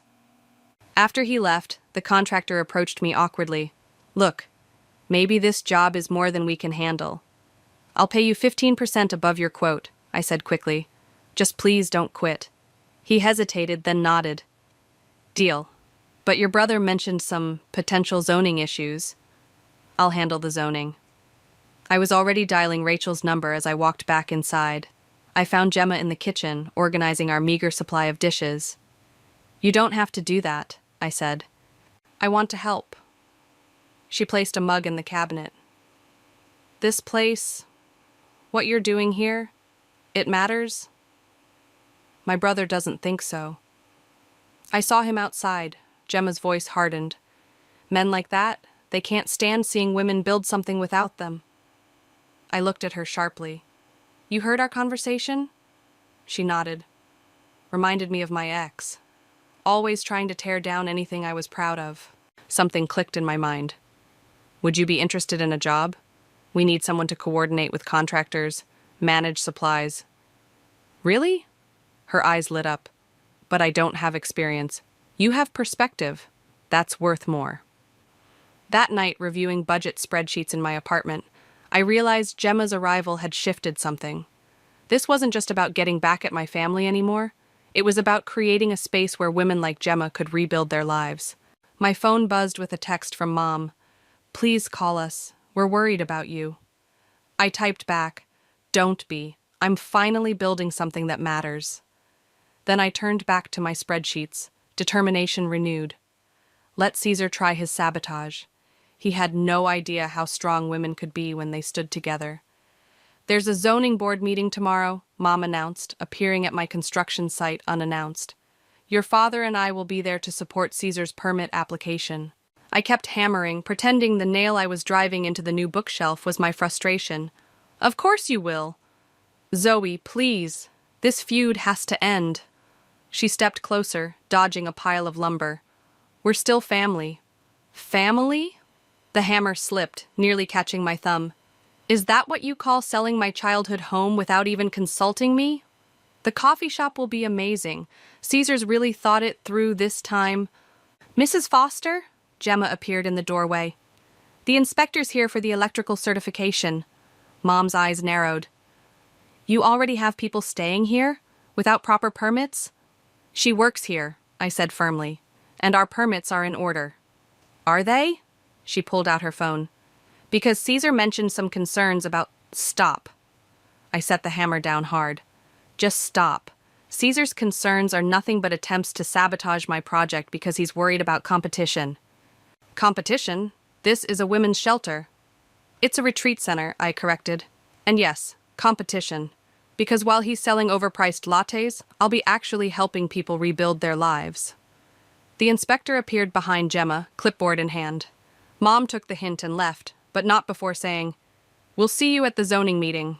The next day, I sat in the municipal building's stuffy meeting room, watching Caesar charm the zoning board with his polished presentation about revitalizing the neighborhood with his artisanal coffee empire. And as you can see, he gestured to his slides, the property's current residential zoning classification would be better served by converting to commercial use. I gripped my folder tighter, waiting for my turn. Mom and Dad sat in the front row, beaming at their golden boy. Finally, the board chairman called my name. I walked to the podium, spreading out my documentation. Board members, I'm here to oppose the rezoning application and present my own proposal for the adjacent property. I met Caesar's startled gaze. The neighborhood doesn't need another coffee shop. It needs a safe space for women in crisis. I detailed our plans, counseling services, temporary housing, job training programs. With each point, I saw the board members' interest grow. Furthermore, I continued, we've already secured partnerships with local mental health providers and employment agencies. Excuse me, Caesar interrupted, but my sister's project lacks proper licensing for residential facilities. Actually, I pulled out a document. We received our provisional license yesterday. Unlike some businesses, we did our homework before making promises. A murmur rippled through the room. Dad's smile had disappeared. The chairman cleared his throat. Mr. Foster, your rezoning application could impact both properties. Given the circumstances, we'll need to review.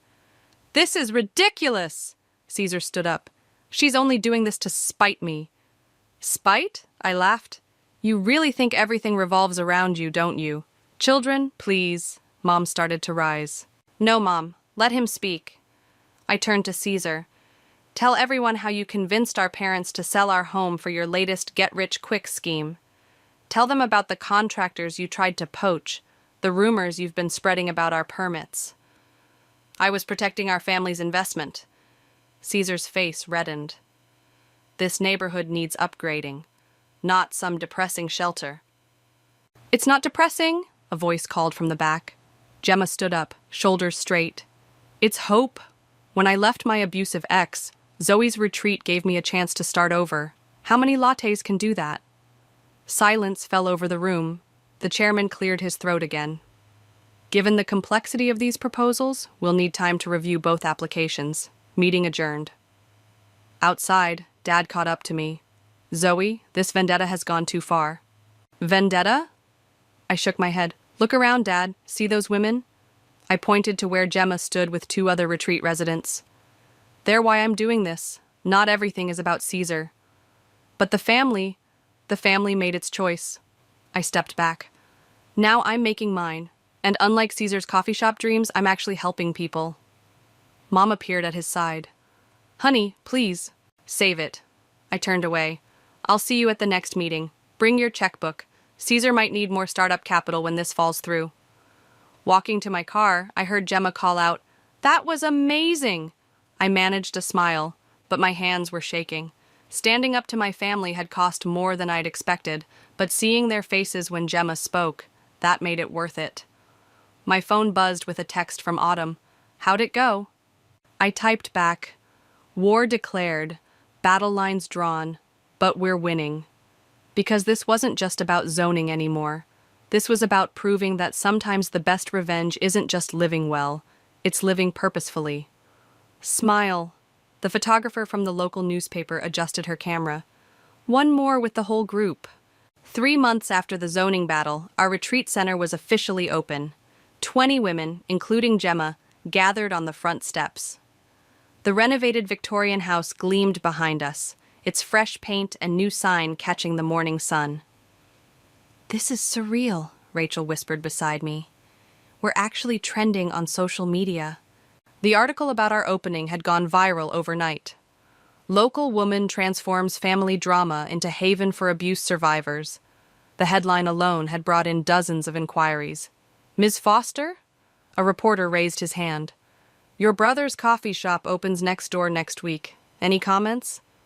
"This isn't about my brother," I replied firmly. "It's about these women and their stories. Like Maria here, who's starting her own business after taking our entrepreneurship workshop." Maria stepped forward, beaming. "The retreat gave me confidence to pursue my catering dreams. Next month, I'm cooking for my first corporate event." More questions followed, but movement across the street caught my eye. Mom stood on our old house's porch, watching. She'd aged somehow in these past months, her hair grayer, her shoulders more stooped. "Excuse me," I said to the reporters. "Gemma, could you handle the rest of the questions?" Crossing the street felt like crossing an ocean. Mom didn't move as I approached. "The house looks beautiful," she said quietly. "You've done amazing work." "Thanks." I stood awkwardly, hands in my pockets. "How's Caesar's shop coming along?" She hesitated. "Having some supplier issues. The premium beans he ordered didn't arrive." "Of course they didn't." "Zoe, please." She turned to face me. "I know we hurt you. But seeing what you've built here, maybe it was meant to be this way." "Meant to be?" I laughed. "Mom, you sold my home without even talking to me. And look what you did with that pain." She gestured to the retreat. "You turned it into something beautiful, something meaningful." Before I could respond, Gemma called from across the street. "Zoe, the TV crew is here." "TV crew?" Mom's eyes widened. "Local news," I explained. "They're doing a feature on women-owned businesses in the area." "That's wonderful." She paused. "Caesar tried to get them interested in the coffee shop, but what?" "They said artisanal coffee wasn't newsworthy enough." I bit back a smile. "I should go." "Wait," Mom grabbed my arm. "There's something you should know. Your father and we're worried about Caesar's finances. The shop's renovations cost more than expected and—" "Stop." I held up my hand. "I don't want to know. Whatever hole he's dug himself into, it's not my problem." Back at the retreat, the TV crew was setting up in our newly finished community room. Women gathered around, sharing stories of how they'd found us.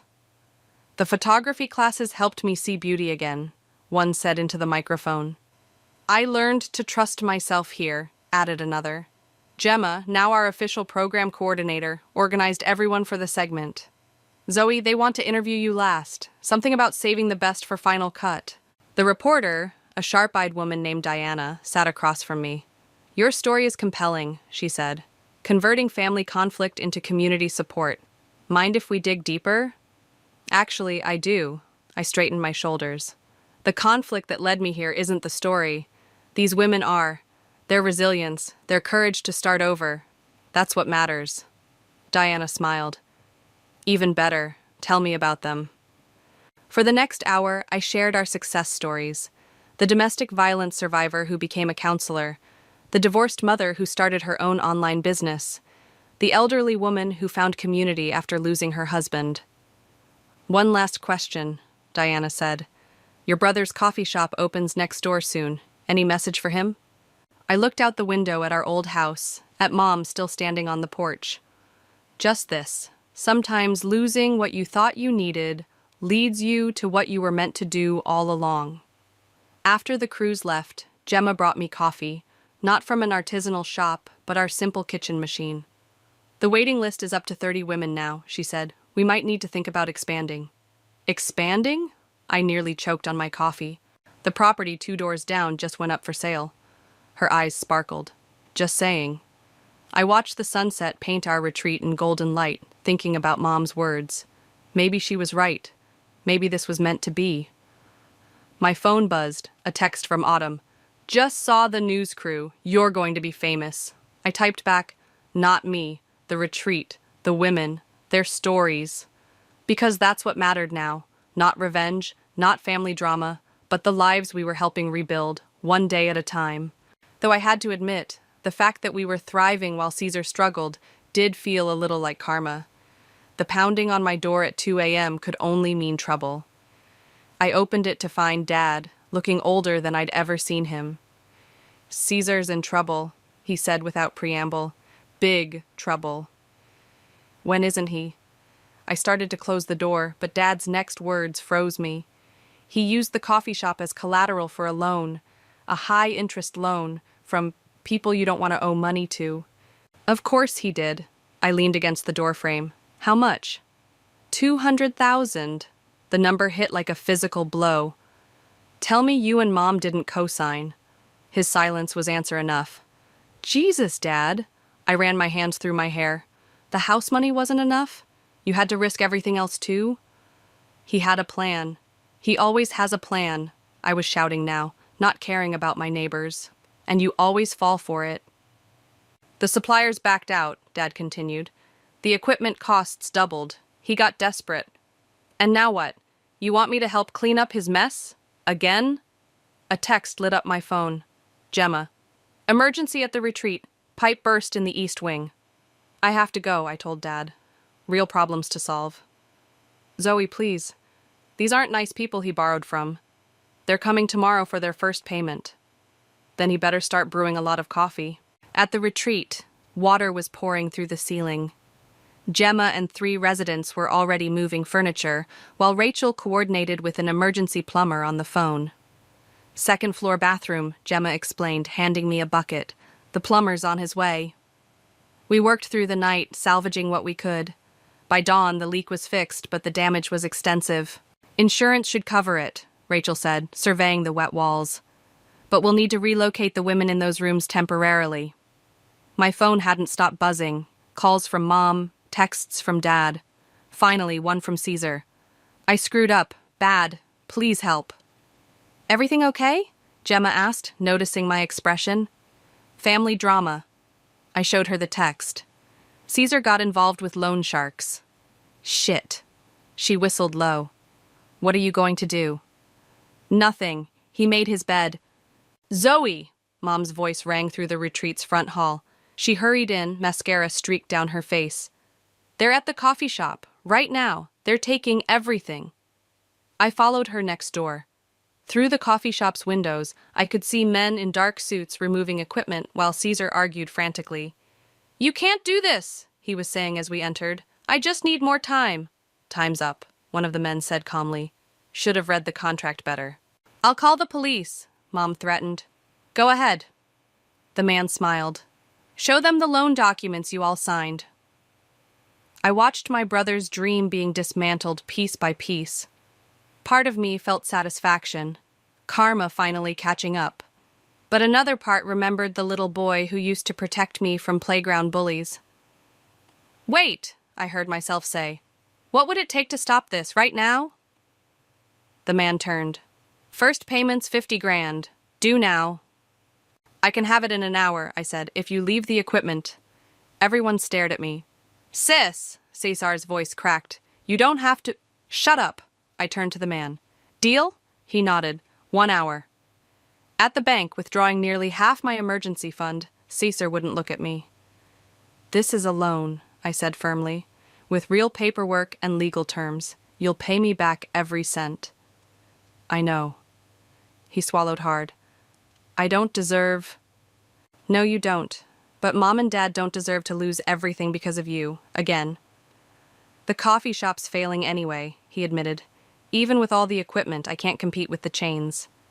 "Then sell it. Pay off your debts. Get a real job." Back at the retreat, Gemma was organizing a cleanup crew for the water damage. She took one look at my face and pulled me aside. "You helped him, didn't you?" I nodded. "After everything he did? I didn't do it for him."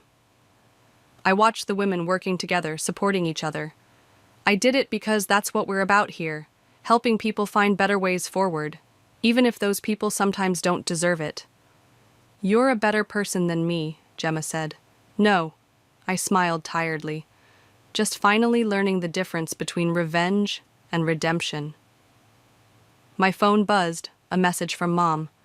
"Thank you for everything." I didn't respond. Some wounds were still too fresh, some bridges still too fragile. But maybe, just maybe, this was a start toward something new. "Come on," Gemma tugged my arm. "These walls won't dry themselves." And so I turned back to the work that mattered, leaving Cesar to figure out his own path forward. For once, I had nothing left to prove. "The Governor's Office of Women's Initiatives wants to use our retreat as a model for the state program," Rachel announced, bursting into my office. "They're sending a representative next week." 6 months after the coffee shop disaster, our retreat had become more successful than I'd ever imagined. Cesar had sold his failed business to a local restaurant group, and now I sat watching moving trucks pack up the last of his equipment. "Earth to Zoe?" Rachel waved her hand in front of my face. "Did you hear what I said? State funding." "Sorry, yes." I turned back to my desk. "It's just weird, watching them dismantle everything he worked for." "You mean everything he stole from your childhood home for?" "Yeah." I stood up. "Speaking of which, where are we on the expansion plans?" Rachel spread out blueprints across my desk. "The bank approved our loan yesterday. We can start renovations on the new property next month." The front door chime rang, and Gemma's voice carried up the stairs. "Zoe, your mother's here!" Mom stood in the entrance hall, clutching her purse like a shield. "The moving trucks." She gestured next door. "I just couldn't watch." "He's fine, Mom. The restaurant group hired him as a manager." "I know." She looked around the retreat's newly renovated interior. "This place... It's amazing, honey. The women I see coming and going, their faces when they leave. You've created something special." "Thanks." I hesitated. "Would you like a tour? We've made some changes since you were here last." As we walked through the house, Mom stopped at our wall of success stories, photos of women who'd graduated from our program, starting new lives. "Is that Maria?" She pointed to a picture of our former resident cutting a ribbon at her new catering business. "She's handling all our event food now," I said proudly, "and teaching cooking classes twice a week." "Zoe," Gemma called from the office. "The local business association is on the phone. They want you to speak at their annual dinner." Mom smiled. "You're becoming quite the celebrity." "Not me. The retreat. The women."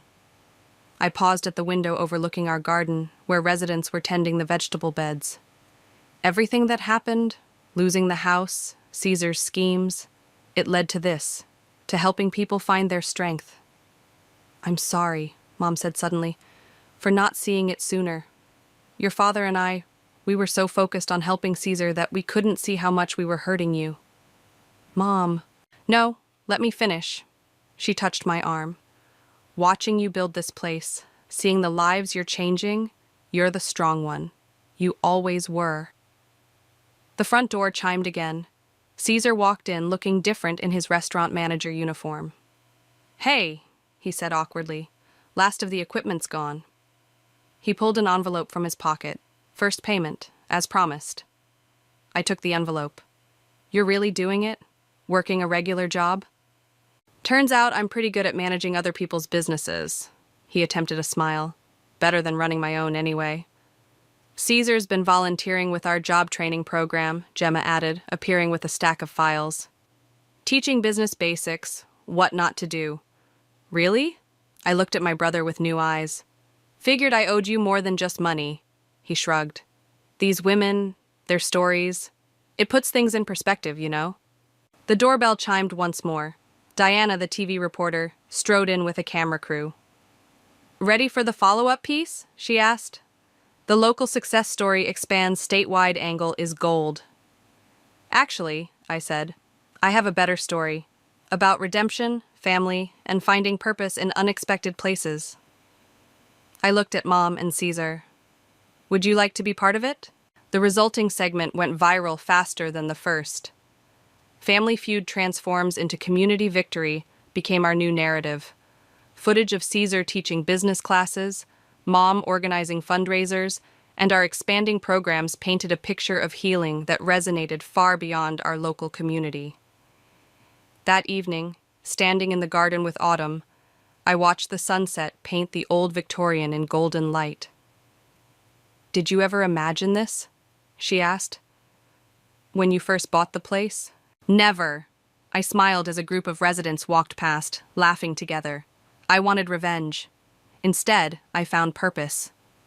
"And now you're changing lives." "We're changing lives," I corrected. "All of us." My phone buzzed. An email from the governor's office confirming their visit. Below it, a text from Dad. "Proud of you, sweetheart. Always have been." I looked at our retreat, then at my old home next door. The pain of losing it had faded, replaced by something stronger. The knowledge that sometimes our greatest losses lead to our most important discoveries. "Come on," I told Autumn. "We've got work to do." Because this wasn't just my story anymore. It belonged to every woman who walked through our doors, seeking a new beginning. And somehow, that was better than any revenge I could have planned. "Ready?" Gemma stood beside me at the front door of my childhood home.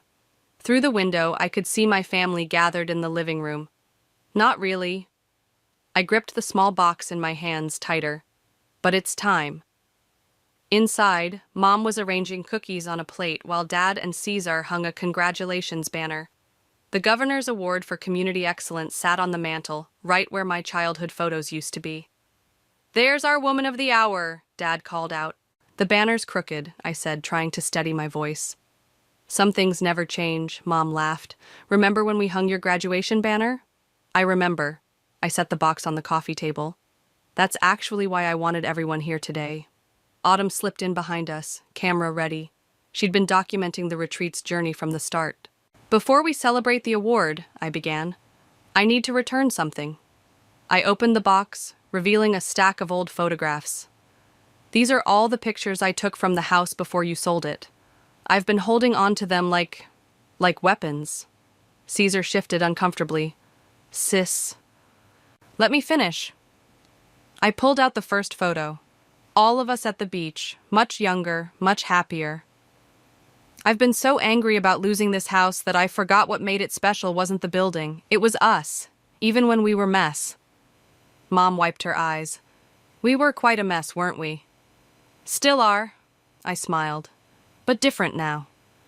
I handed each of them a photo. To Mom, the picture of us baking Christmas cookies. To Dad, the one of him building our treehouse. To Cesar, a shot of him teaching me to ride a bike.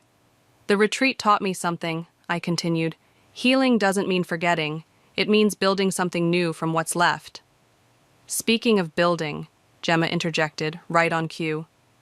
"Should we tell them?" I nodded. The state funding came through. We're opening 3 new retreat locations. 3? Caesar's eyes widened. That's amazing. And I took a deep breath. We want to use the old coffee shop space for our first youth center, for teenage girls who need support before crisis hits. The room fell silent. The coffee shop space, still owned by our parents, had been sitting empty since Caesar's business failed. "It's yours," Dad said immediately. "No." I shook my head. "Not given, bought. Properly this time. I have the paperwork ready." Mom started to protest, but I held up my hand. "This needs to be business, not family. We've learned that lesson, right?" Caesar laughed. "Yeah, the hard way. But," I added, "I would like my family involved. Mom, your fundraising skills are incredible. Dad, we need someone to oversee the renovation. And Caesar, let me guess, business classes on what not to do. Actually, we need a proper operations manager, someone who's learned from their mistakes and knows how to help others avoid them." His jaw dropped. "Are you serious? Professional salary, benefits, the works. Rachel's drawn up a contract." I met his eyes. "Think you can handle working for your little sister?" "I'd be honored." His voice cracked slightly. Autumn snapped pictures as we hugged, capturing the moment our family's healing became official. Later, standing in what would become the youth center, I found the old height marks on the wall, still visible under layers of paint.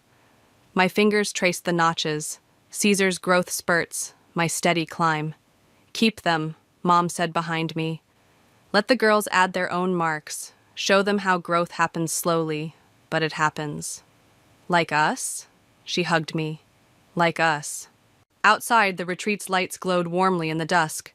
Women moved between buildings, carrying books, laptops, dreams. In the garden, a new resident was crying on Gemma's shoulder while Rachel sat nearby, ready to help plan next steps.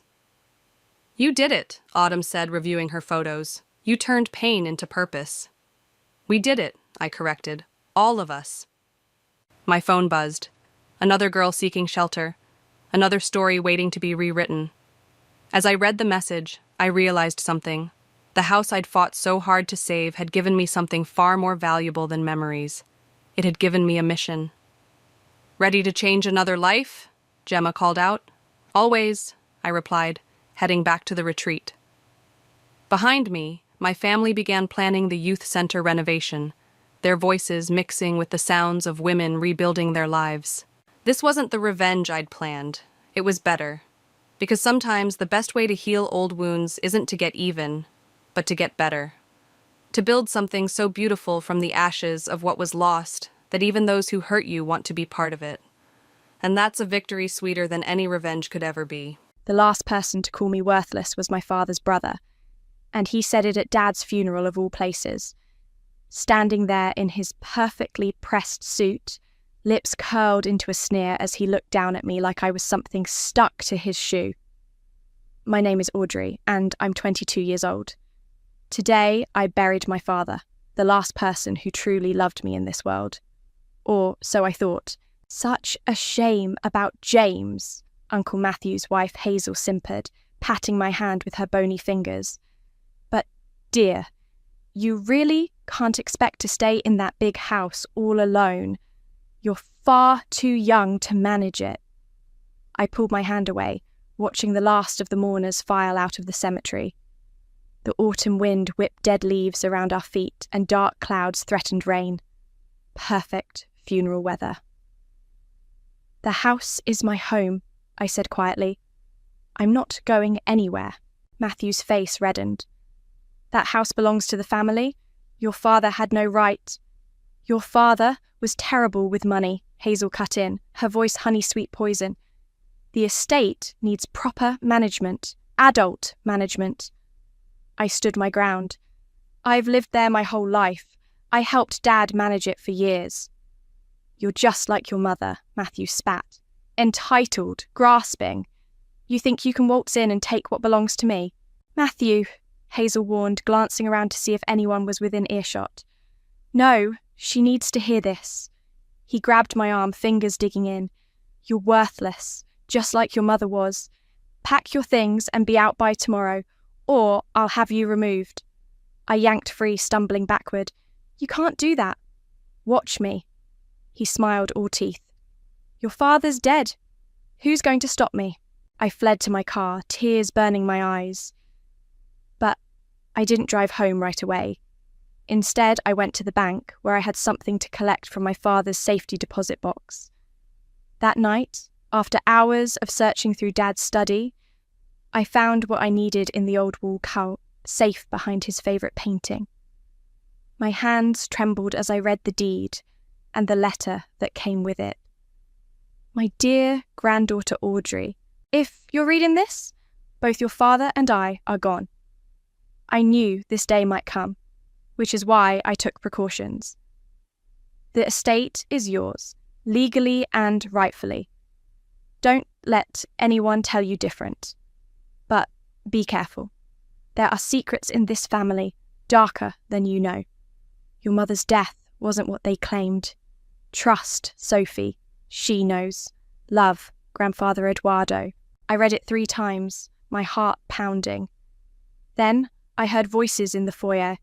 Matthew and Hazel letting themselves in like they already owned the place. We'll renovate everything, Hazel was saying. That girl can't possibly... That girl, I said, walking into the dining room, isn't going anywhere. They turned, startled. Matthew recovered first, laughing. You don't have a choice. I laid the deed on the table. The laughter died in his throat. Actually, I said, my voice steady despite my racing heart, I do. Grandfather left the estate to me. Legally, everything, the house, the grounds, all of it.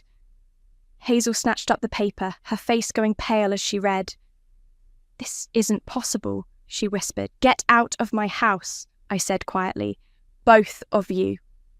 Matthew's face contorted with rage. He took a step toward me, fists clenched. I wouldn't, came a new voice. Sophie, our housekeeper, stood in the doorway. She'd worked here since before I was born. I've already called the police. They're on their way to escort you out. This isn't over, Matthew snarled, backing away. You have no idea what you're dealing with, little girl. No, I replied, thinking of my grandfather's letter, but I'm going to find out. They left, slamming the door so hard the chandelier rattled. Sophie put her arm around me as I finally let myself shake. Your grandfather was a smart man, she said softly. He knew this day would come. Sophie, I asked, what really happened to my mother? She hesitated, glancing at the door where Matthew and Hazel had just left. That's a dangerous question, dear. Are you sure you want to know the answer? Before I could respond, headlights swept across the windows. A car was pulling up the drive. Were you expecting anyone else tonight? Sophie asked, frowning. I moved to the window. A familiar figure was walking toward the house, someone I hadn't seen in years. My chest tightened. Corbin, I whispered. What's he doing here? Corbin looked exactly as I remembered him. Tall, dark-haired, with those intense eyes that used to make my teenage heart flutter. But something was different now. There was an edge to him I didn't recognize. Audrey, he said softly. I came as soon as I heard about James. The funeral was today, I replied coldly. Where were you? He flinched. I was on a flight from London. I tried... Miss Audrey, Sophie interrupted. Perhaps we should continue this conversation inside. It's not safe out here. She was right. I could still see Matthew's car idling at the end of the driveway, headlights glaring through the iron gates. Once inside, Corbin's eyes swept the familiar foyer. Nothing's changed. Everything's changed, I corrected him. My father's dead, and my uncle just threatened to have me thrown out of my own home. His expression darkened. Matthew's always been a piece of work. What happened? Before I could answer, rapid footsteps came down the stairs. My cousin Marley appeared, looking wild-eyed and dishevelled. They're lying, she blurted out. Mum and Dad, they're lying about everything. Marley? I stepped toward her, but she backed away. What are you talking about? I remember things, she whispered, from when we were little. There was screaming and blood on the stairs. So much blood. That's enough! Hazel's sharp voice cut through the air. She stood in the doorway, face tight with anger. Marley, come here now. How did you get back in? I demanded. I have a key, she smiled coldly. I've always had a key. Marley, now! Marley scurried to her mother like a frightened animal. Hazel grabbed her arm roughly. My daughter is unwell, she announced. She doesn't know what she's saying. And you, she pointed at me, can wave that deed around all you want. We're contesting it. On what grounds? Sophie challenged. Forgery, came Matthew's voice as he joined his wife. That signature isn't my father's. We have proof. My stomach dropped, but I kept my face neutral. You're lying. Am I? He pulled out his phone, showing me an email. Our lawyer already filed the paperwork. Hope you're ready for a fight, little girl. Corbin stepped forward. Back off, Matthew. Stay out of this, Hazel snapped, unless you want me to tell Audrey why you're really here. I looked between them, confused. What's she talking about? Nothing, Corbin said quickly, too quickly. Let's go, Matthew smirked. Let her stew on that for a while. He turned to me. See you in court. They left again, dragging Marley with them. She looked back once, her eyes full of terror. What was that about? I asked Corbin. What did Hazel mean? He wouldn't meet my eyes. It's complicated. Uncomplicate it. I can't. He headed for the door. I shouldn't have come. I'm sorry about your father, Audrey. After he left, I sank onto the stairs, my head spinning. Sophie sat beside me. Your grandfather knew this might happen, she said quietly. That's why he left you, more than just the deed. I looked up. What do you mean? She pulled an old key from her pocket. There's a storage room in the East Wing, one that Matthew doesn't know about. Your grandfather kept records there, things about your mother's death that he didn't trust anyone else with. Why didn't you tell me this before? Because knowledge is dangerous, she said gravely. Once you open that door, there's no closing it. Are you ready for what you might find? I thought about Marley's words, screaming and blood, about Hazel's threat to Corbin, about my mother, who I barely remembered except for her laugh and the smell of her perfume. Show me, I said. Sophie led me through the dark house to a door I'd passed 1,000 times without noticing. The key turned with a heavy click. Inside, filing cabinets lined the walls. Sophie went straight to one marked 1999, the year my mother died. Start here, she said, pulling out a thick folder. But be careful who you trust with what you learn. Even Corbin, especially Corbin. You know something about him, don't you? She hesitated. Let's just say he's been in Hazel's pocket before. People don't always change as much as we hope they do. I opened the folder. On top was a newspaper clipping about my mother's accidental fall. Underneath was a police report and a restraining order with my uncle's name on it. Oh my God, I whispered. Keep reading, Sophie said grimly. It gets worse. A crash echoed from downstairs, followed by footsteps. Sophie quickly locked the door. Someone's in the house, she whispered. Sophie and I held our breath as footsteps echoed through the hallway. They stopped right outside our door. Audrey? Marley's trembling voice came through the wood. Please, I need to talk to you. Alone.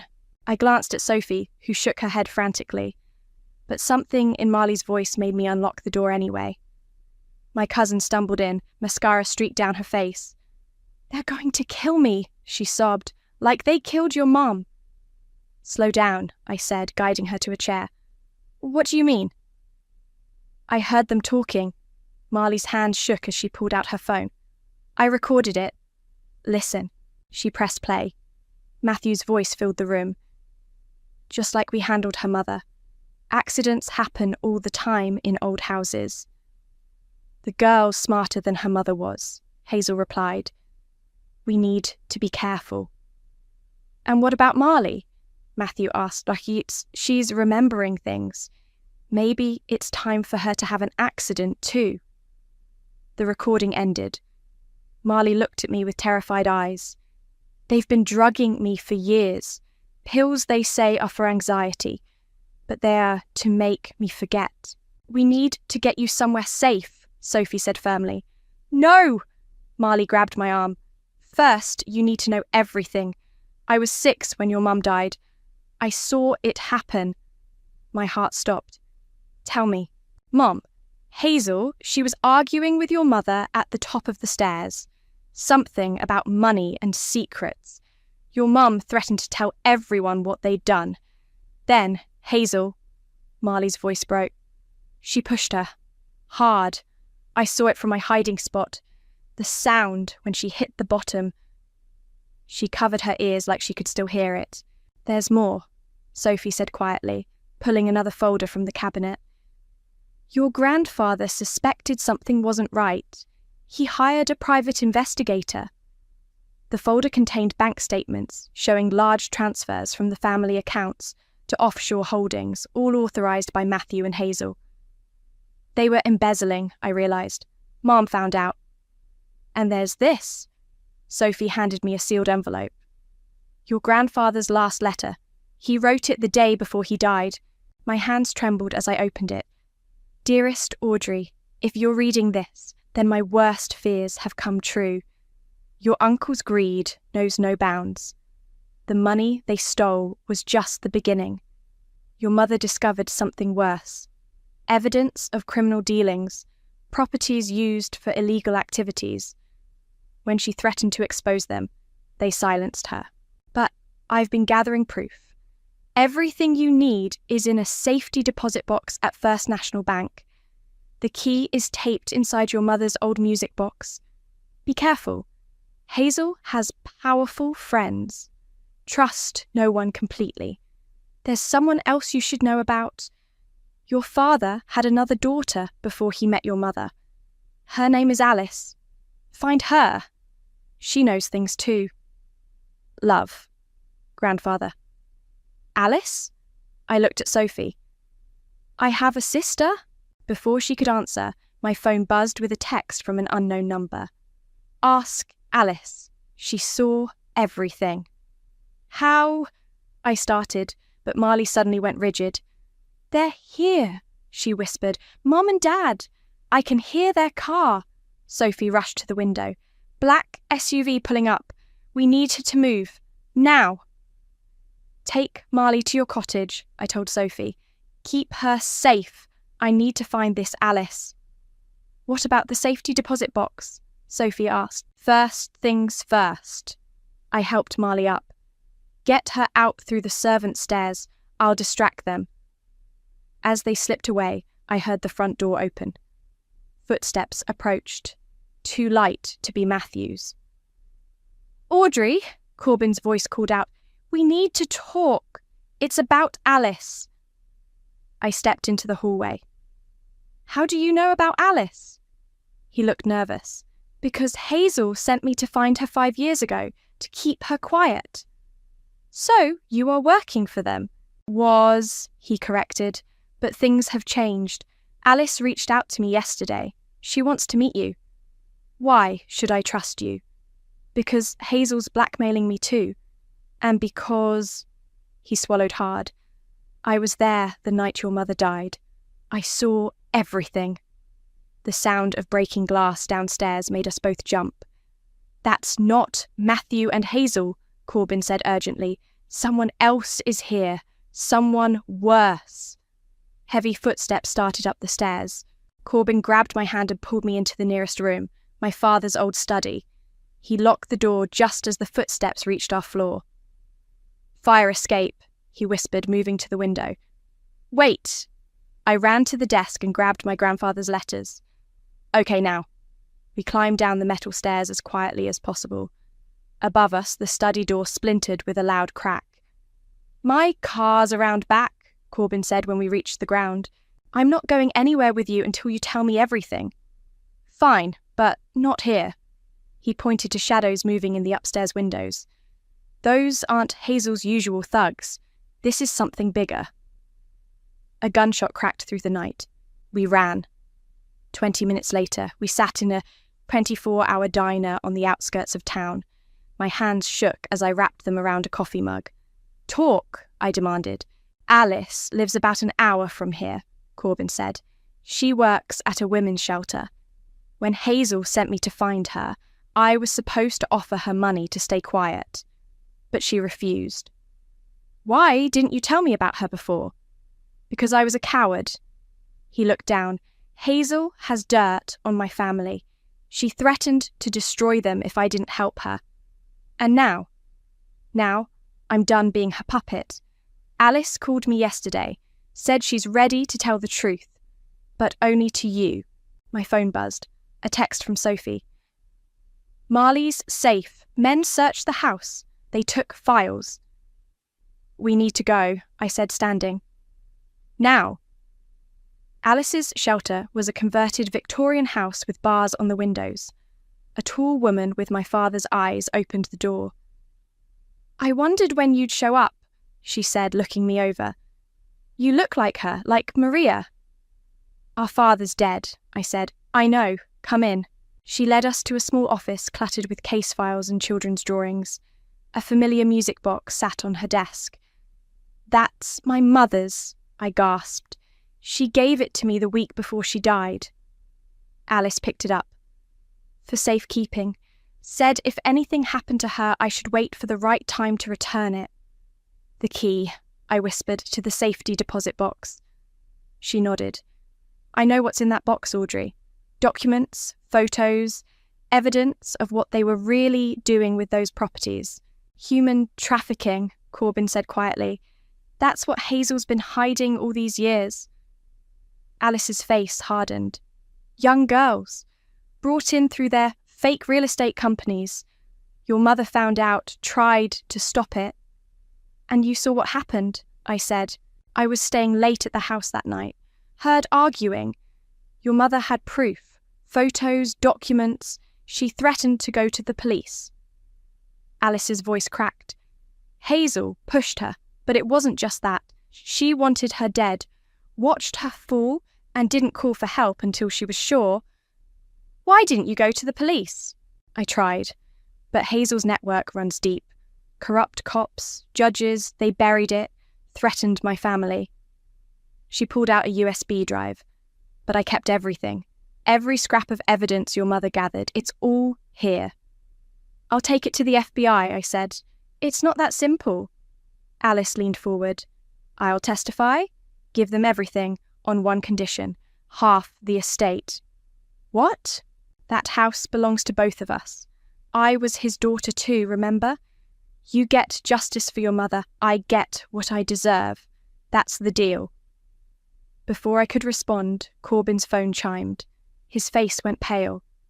"Hazel knows you're here," he said. "We need to leave. Now."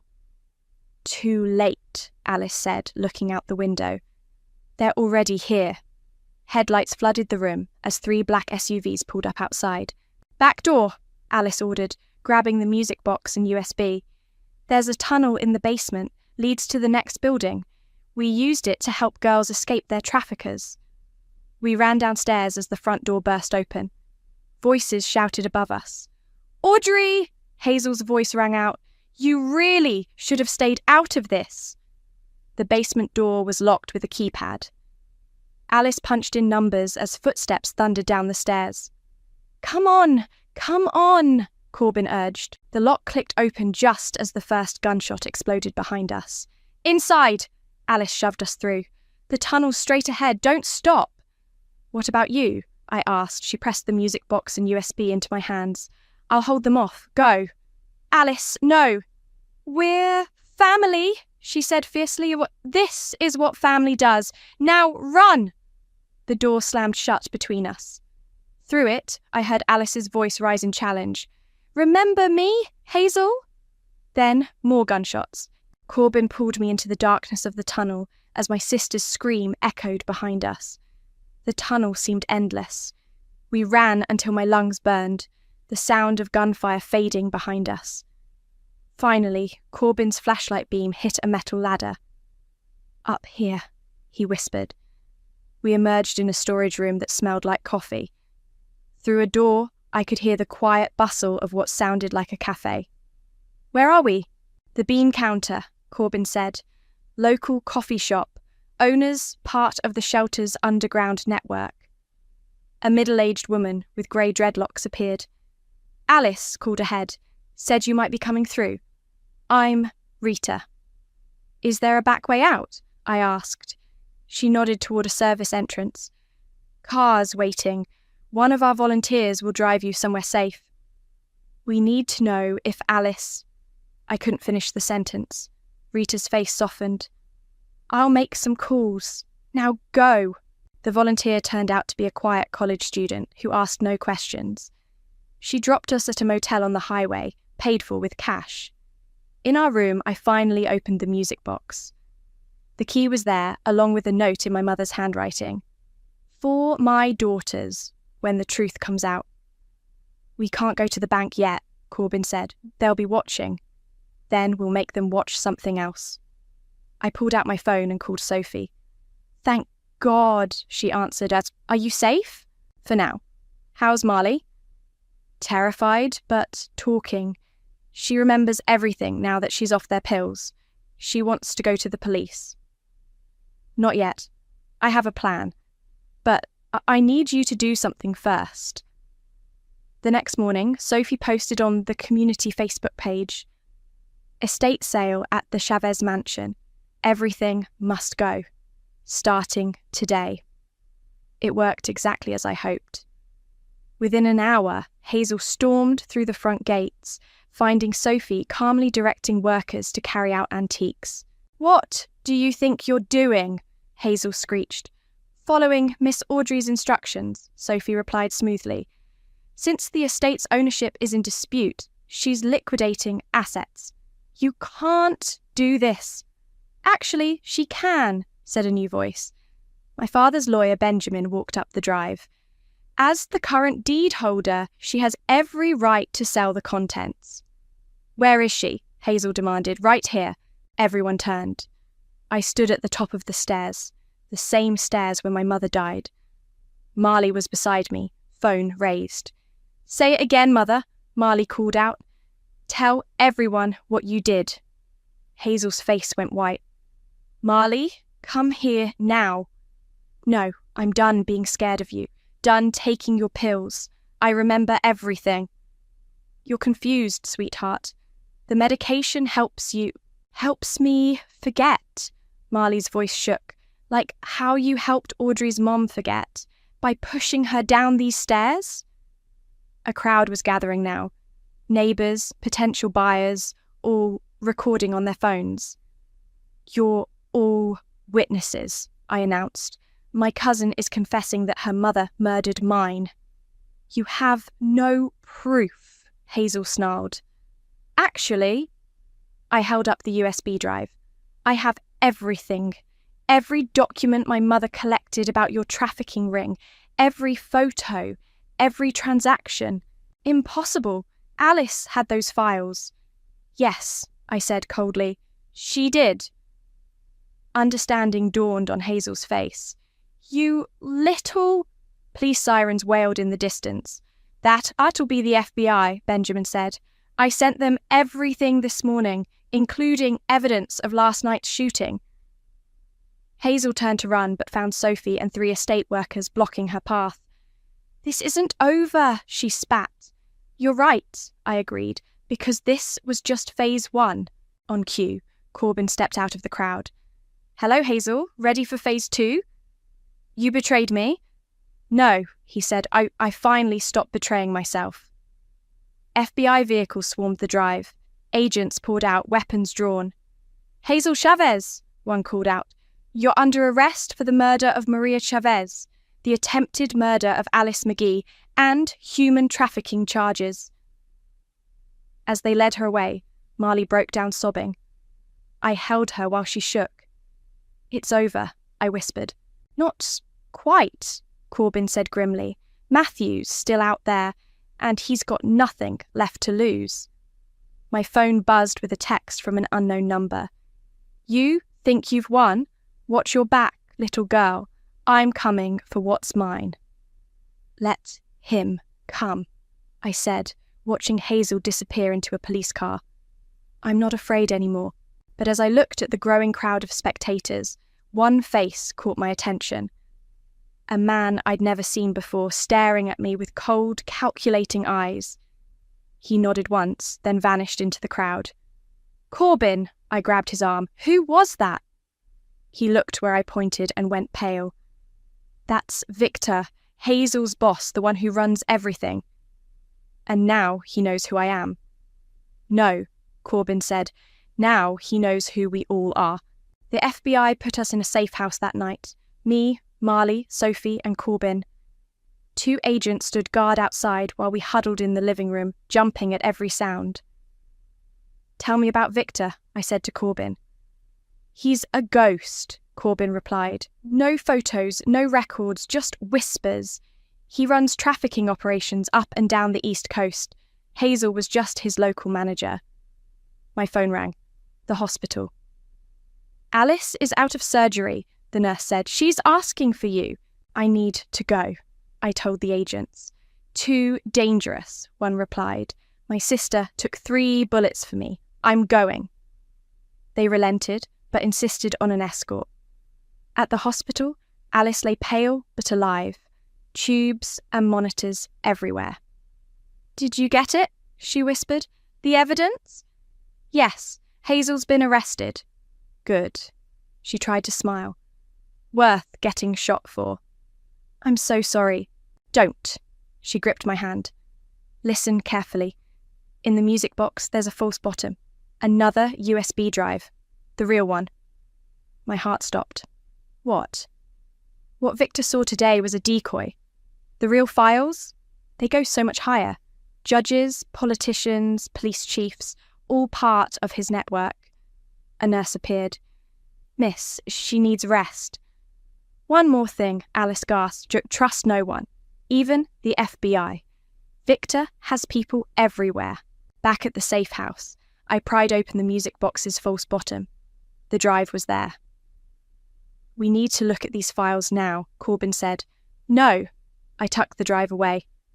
Alice said trust no one. That includes you.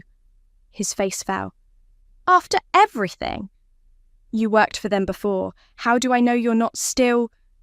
A crash from upstairs cut me off. Marley screamed. We ran up to find her bathroom window shattered, a brick on the floor. Tied to it was a photo, my mother lying broken at the bottom of the stairs. Written across it, like mother, like daughter. Matthew, Sophie breathed. My phone buzzed with a text. Meet me alone at the house in 1 hour or Marley's next. Come to the study. You can't go, Corbin insisted. The FBI will handle it, Sophie added. I looked at Marley, still trembling from the brick. Call them. But I'm not waiting. Before anyone could stop me, I slipped out the back door and hot-wired one of the agent's cars. 10 minutes later, I pulled up to the dark mansion. The front door was unlocked. I climbed the stairs slowly, my father's old baseball bat in hand. Matthew stood in the study drinking scotch. Finally alone, he sneered. Just uncle and niece. It's over, Matthew. Hazel confessed everything. Hazel's weak, always was, but me? He laughed. I'm just getting started. Why? Why help traffic innocent girls? Money, power, respect, everything my brother had that should have been mine. He moved closer. Including this house. You're pathetic. No, you are. Just like your mother. Self-righteous, thinking you could change things. He pulled out a gun. At least she died quickly. You won't be so lucky. Drop it, Matthew. Corbin stood in the doorway, his own weapon raised. Matthew spun around. You! I swung the bat, catching him in the back of the knees. He fell, the gun skittering away. FBI's coming, Corbin said. It's done. Not quite. I picked up Matthew's gun. Tell me why you killed her, the real reason. Matthew spat blood. Because she found out the truth. that Victor is your real father. The world tilted. What? Your precious mother had an affair with him. When she threatened to expose everything, he ordered the hit. Hazel just followed orders. He laughed madly. You're Victor's daughter, his blood. That's why he's so interested in you now. Sirens wailed outside.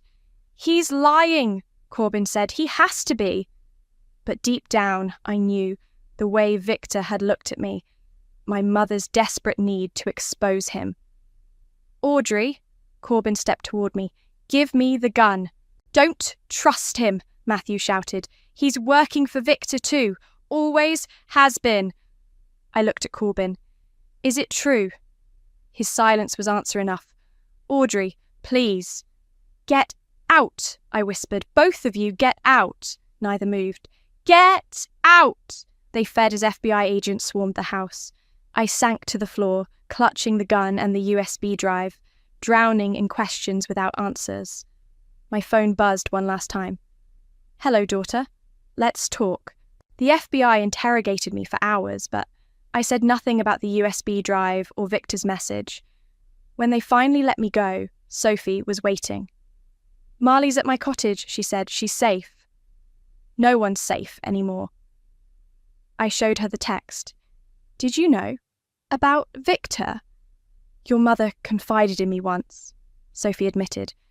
Said she'd made a terrible mistake, but she loved you more than life itself. That's why she tried to bring Victor down. My phone buzzed again.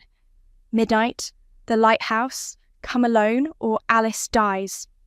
I have to go. Not alone, Sophie insisted. Yes, alone. But I need you to do something first. I handed her an envelope. If I'm not back by morning, send these files to every news outlet in the country. It's everything. The trafficking ring, the corrupt officials, all of it. Audrey, promise me. She took the envelope. Be careful. The lighthouse stood dark against the starlit sky. A figure waited at the top. Hello, Audrey. Victor's voice was surprisingly gentle. You look just like your mother. Don't talk about her. She was remarkable, fierce, like you. He stepped into the moonlight, tall, elegant, with my mother's eyes. My eyes. Where's Alice? Safe, for now. He smiled. We have much to discuss. Like how you had my mother killed. A regrettable necessity. She became unstable, threatened everything I'd built. By exposing your crimes? By exposing you. He moved closer. You were meant to be my heir, my legacy. Instead, she poisoned you against me before I even knew you existed. I'm nothing like you. No? That calculated revenge against Hazel? Pure poetry. You have my instincts. I want Alice released. Now. Of course. He pulled out his phone, astiche. But first, the real USB drive. How did you... Corbin told me. He's been quite useful over the years. Rage burned through me. He's dead if I see him again. There's that fire I love. Victor smiled. We could do amazing things together, daughter. The empire I've built could be yours. An empire built on suffering? Built on power. Something you clearly understand. He held out his hand. Join me. We can protect Alice, Marley, everyone you care about. All it takes is one simple choice. For a moment, I wavered. The power he offered was tempting. A chance to ensure no one could ever hurt my loved ones again. Then I thought of my mother. Of all the girls trafficked through his empire. You're right, I said. It is a simple choice. I pulled out my phone and pressed send. Victor's phone buzzed. He looked down, face darkening as he read. What did you do? Live streaming. Everything you just said went to every major news outlet and law enforcement agency in the country, plus a few 100,000 social media followers. Police sirens wailed in the distance. You foolish girl! He pulled out a gun. You're just like your mother after all. Yes, said a voice behind him. She is. Corbin stepped out of the shadows, weapon raised. You, Victor snarled, you betrayed me. No, I said. He followed my instructions perfectly. More figures emerged, FBI agents, all with guns trained on Victor. You were right about one thing, I told him. I am calculating. I knew you'd have moles in the FBI, so I fed Corbin false information, made him think he was still your loyal spy. While actually working for us, said Agent Roberts, stepping forward, gathering evidence against you for months. Victor laughed. You really think you can touch me? I own judges, politicians. Not anymore. I held up the real USB drive. These files went public an hour ago. Your entire network is exposed. His face contorted with rage. He raised his gun. 3 shots rang out. Victor staggered, looking surprised. Behind him, Alice stood with a smoking gun supported by Sophie. That's for my sister, Alice said, and for all the girls you destroyed. Victor fell. As agents swarmed around him, I ran to Alice. How? Sophie called me. She smiled weakly. Said you might need backup. It's really over, I whispered, and almost, Corbin said. Matthew's still missing. My phone buzzed one final time. A text from Sophie. Come home quick. You need to see this. We found her in my father's study, standing over Matthew's body. He'd shot himself, leaving a confession that implicated every remaining member of Victor's organisation. A coward's way out, Alice said.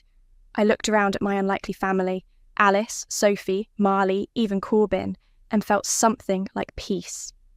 No more secrets, I said. No more lies. No more fear, Marley added softly. Outside, the sun began to rise.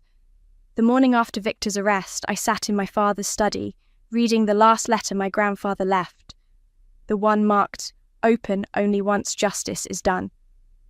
My dearest Audrey, if you're reading this, you've uncovered the truth and survived it. I always knew you would. Your mother had that same strength, that same fire for justice. But remember, revenge comes with a price. The question is, what will you do with the aftermath? The estate isn't just a house. It's a sanctuary built by your grandmother to protect those in need. Your mother understood this. Now it's your turn. Love, grandfather. A knock interrupted my thoughts. Alice stood in the doorway, arm in a sling. The reporters are gone, she said. Finally. The media frenzy had been intense. Victor's arrest made international headlines, bringing down dozens of corrupt officials. The evidence exposed trafficking networks across 3 continents. Have you decided what to do with the house? Alice asked. Actually, yes. I handed her the letter. Grandfather left us a mission. She read it, eyes widening. A sanctuary. Like the shelter where you worked. I stood up. This house is too big for just us, but it's perfect for helping others. A safe house for trafficking survivors, she whispered. Mum would have loved that. We'll need help running it. I know some people, she smiled. Good people. Sophie appeared with coffee. The contractors are here, and Marley's therapist called. She's doing better. Where is she? I asked. Garden, with Corbin. I found them by the roses. Marley looked peaceful for the first time in years. Hey, Corbin said softly, we were just talking about the renovation plans. And? I think it's beautiful, Marley said, turning all that darkness into light. Will you help? I asked her. These girls will need someone who understands. She nodded. I'd like that. Corbin? I turned to him. What about you?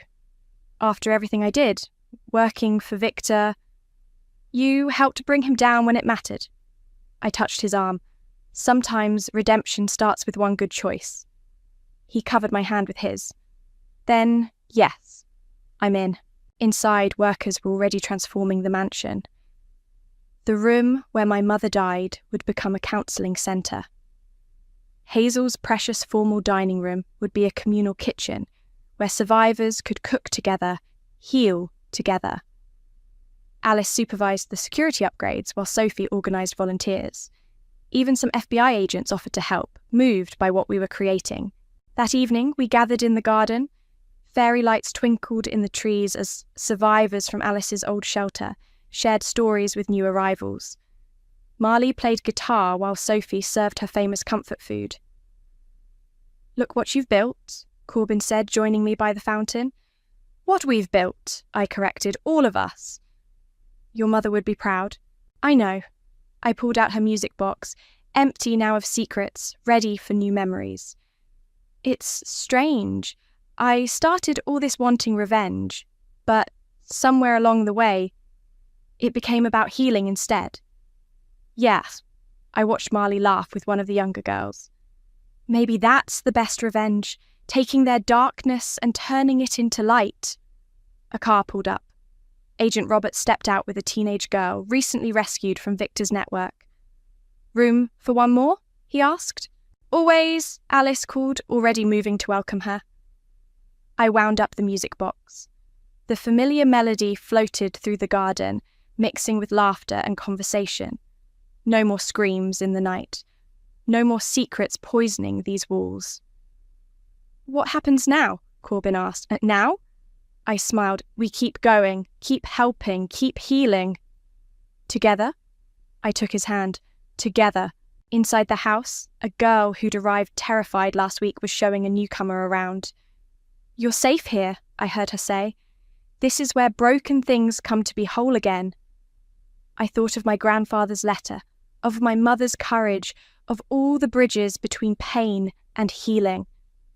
The house that was built on lies would become a foundation of truth. The home that witnessed so much darkness would shine with light. "Ready?" Alice called. The support group's starting. I looked around at my unlikely family, survivors and healers, the broken and the healing, all of us somewhere in between. This was justice too, in its way. Not just punishment for the wicked, but restoration for their victims. Not just vengeance, but transformation. "Ready," I said, and stepped into our new beginning.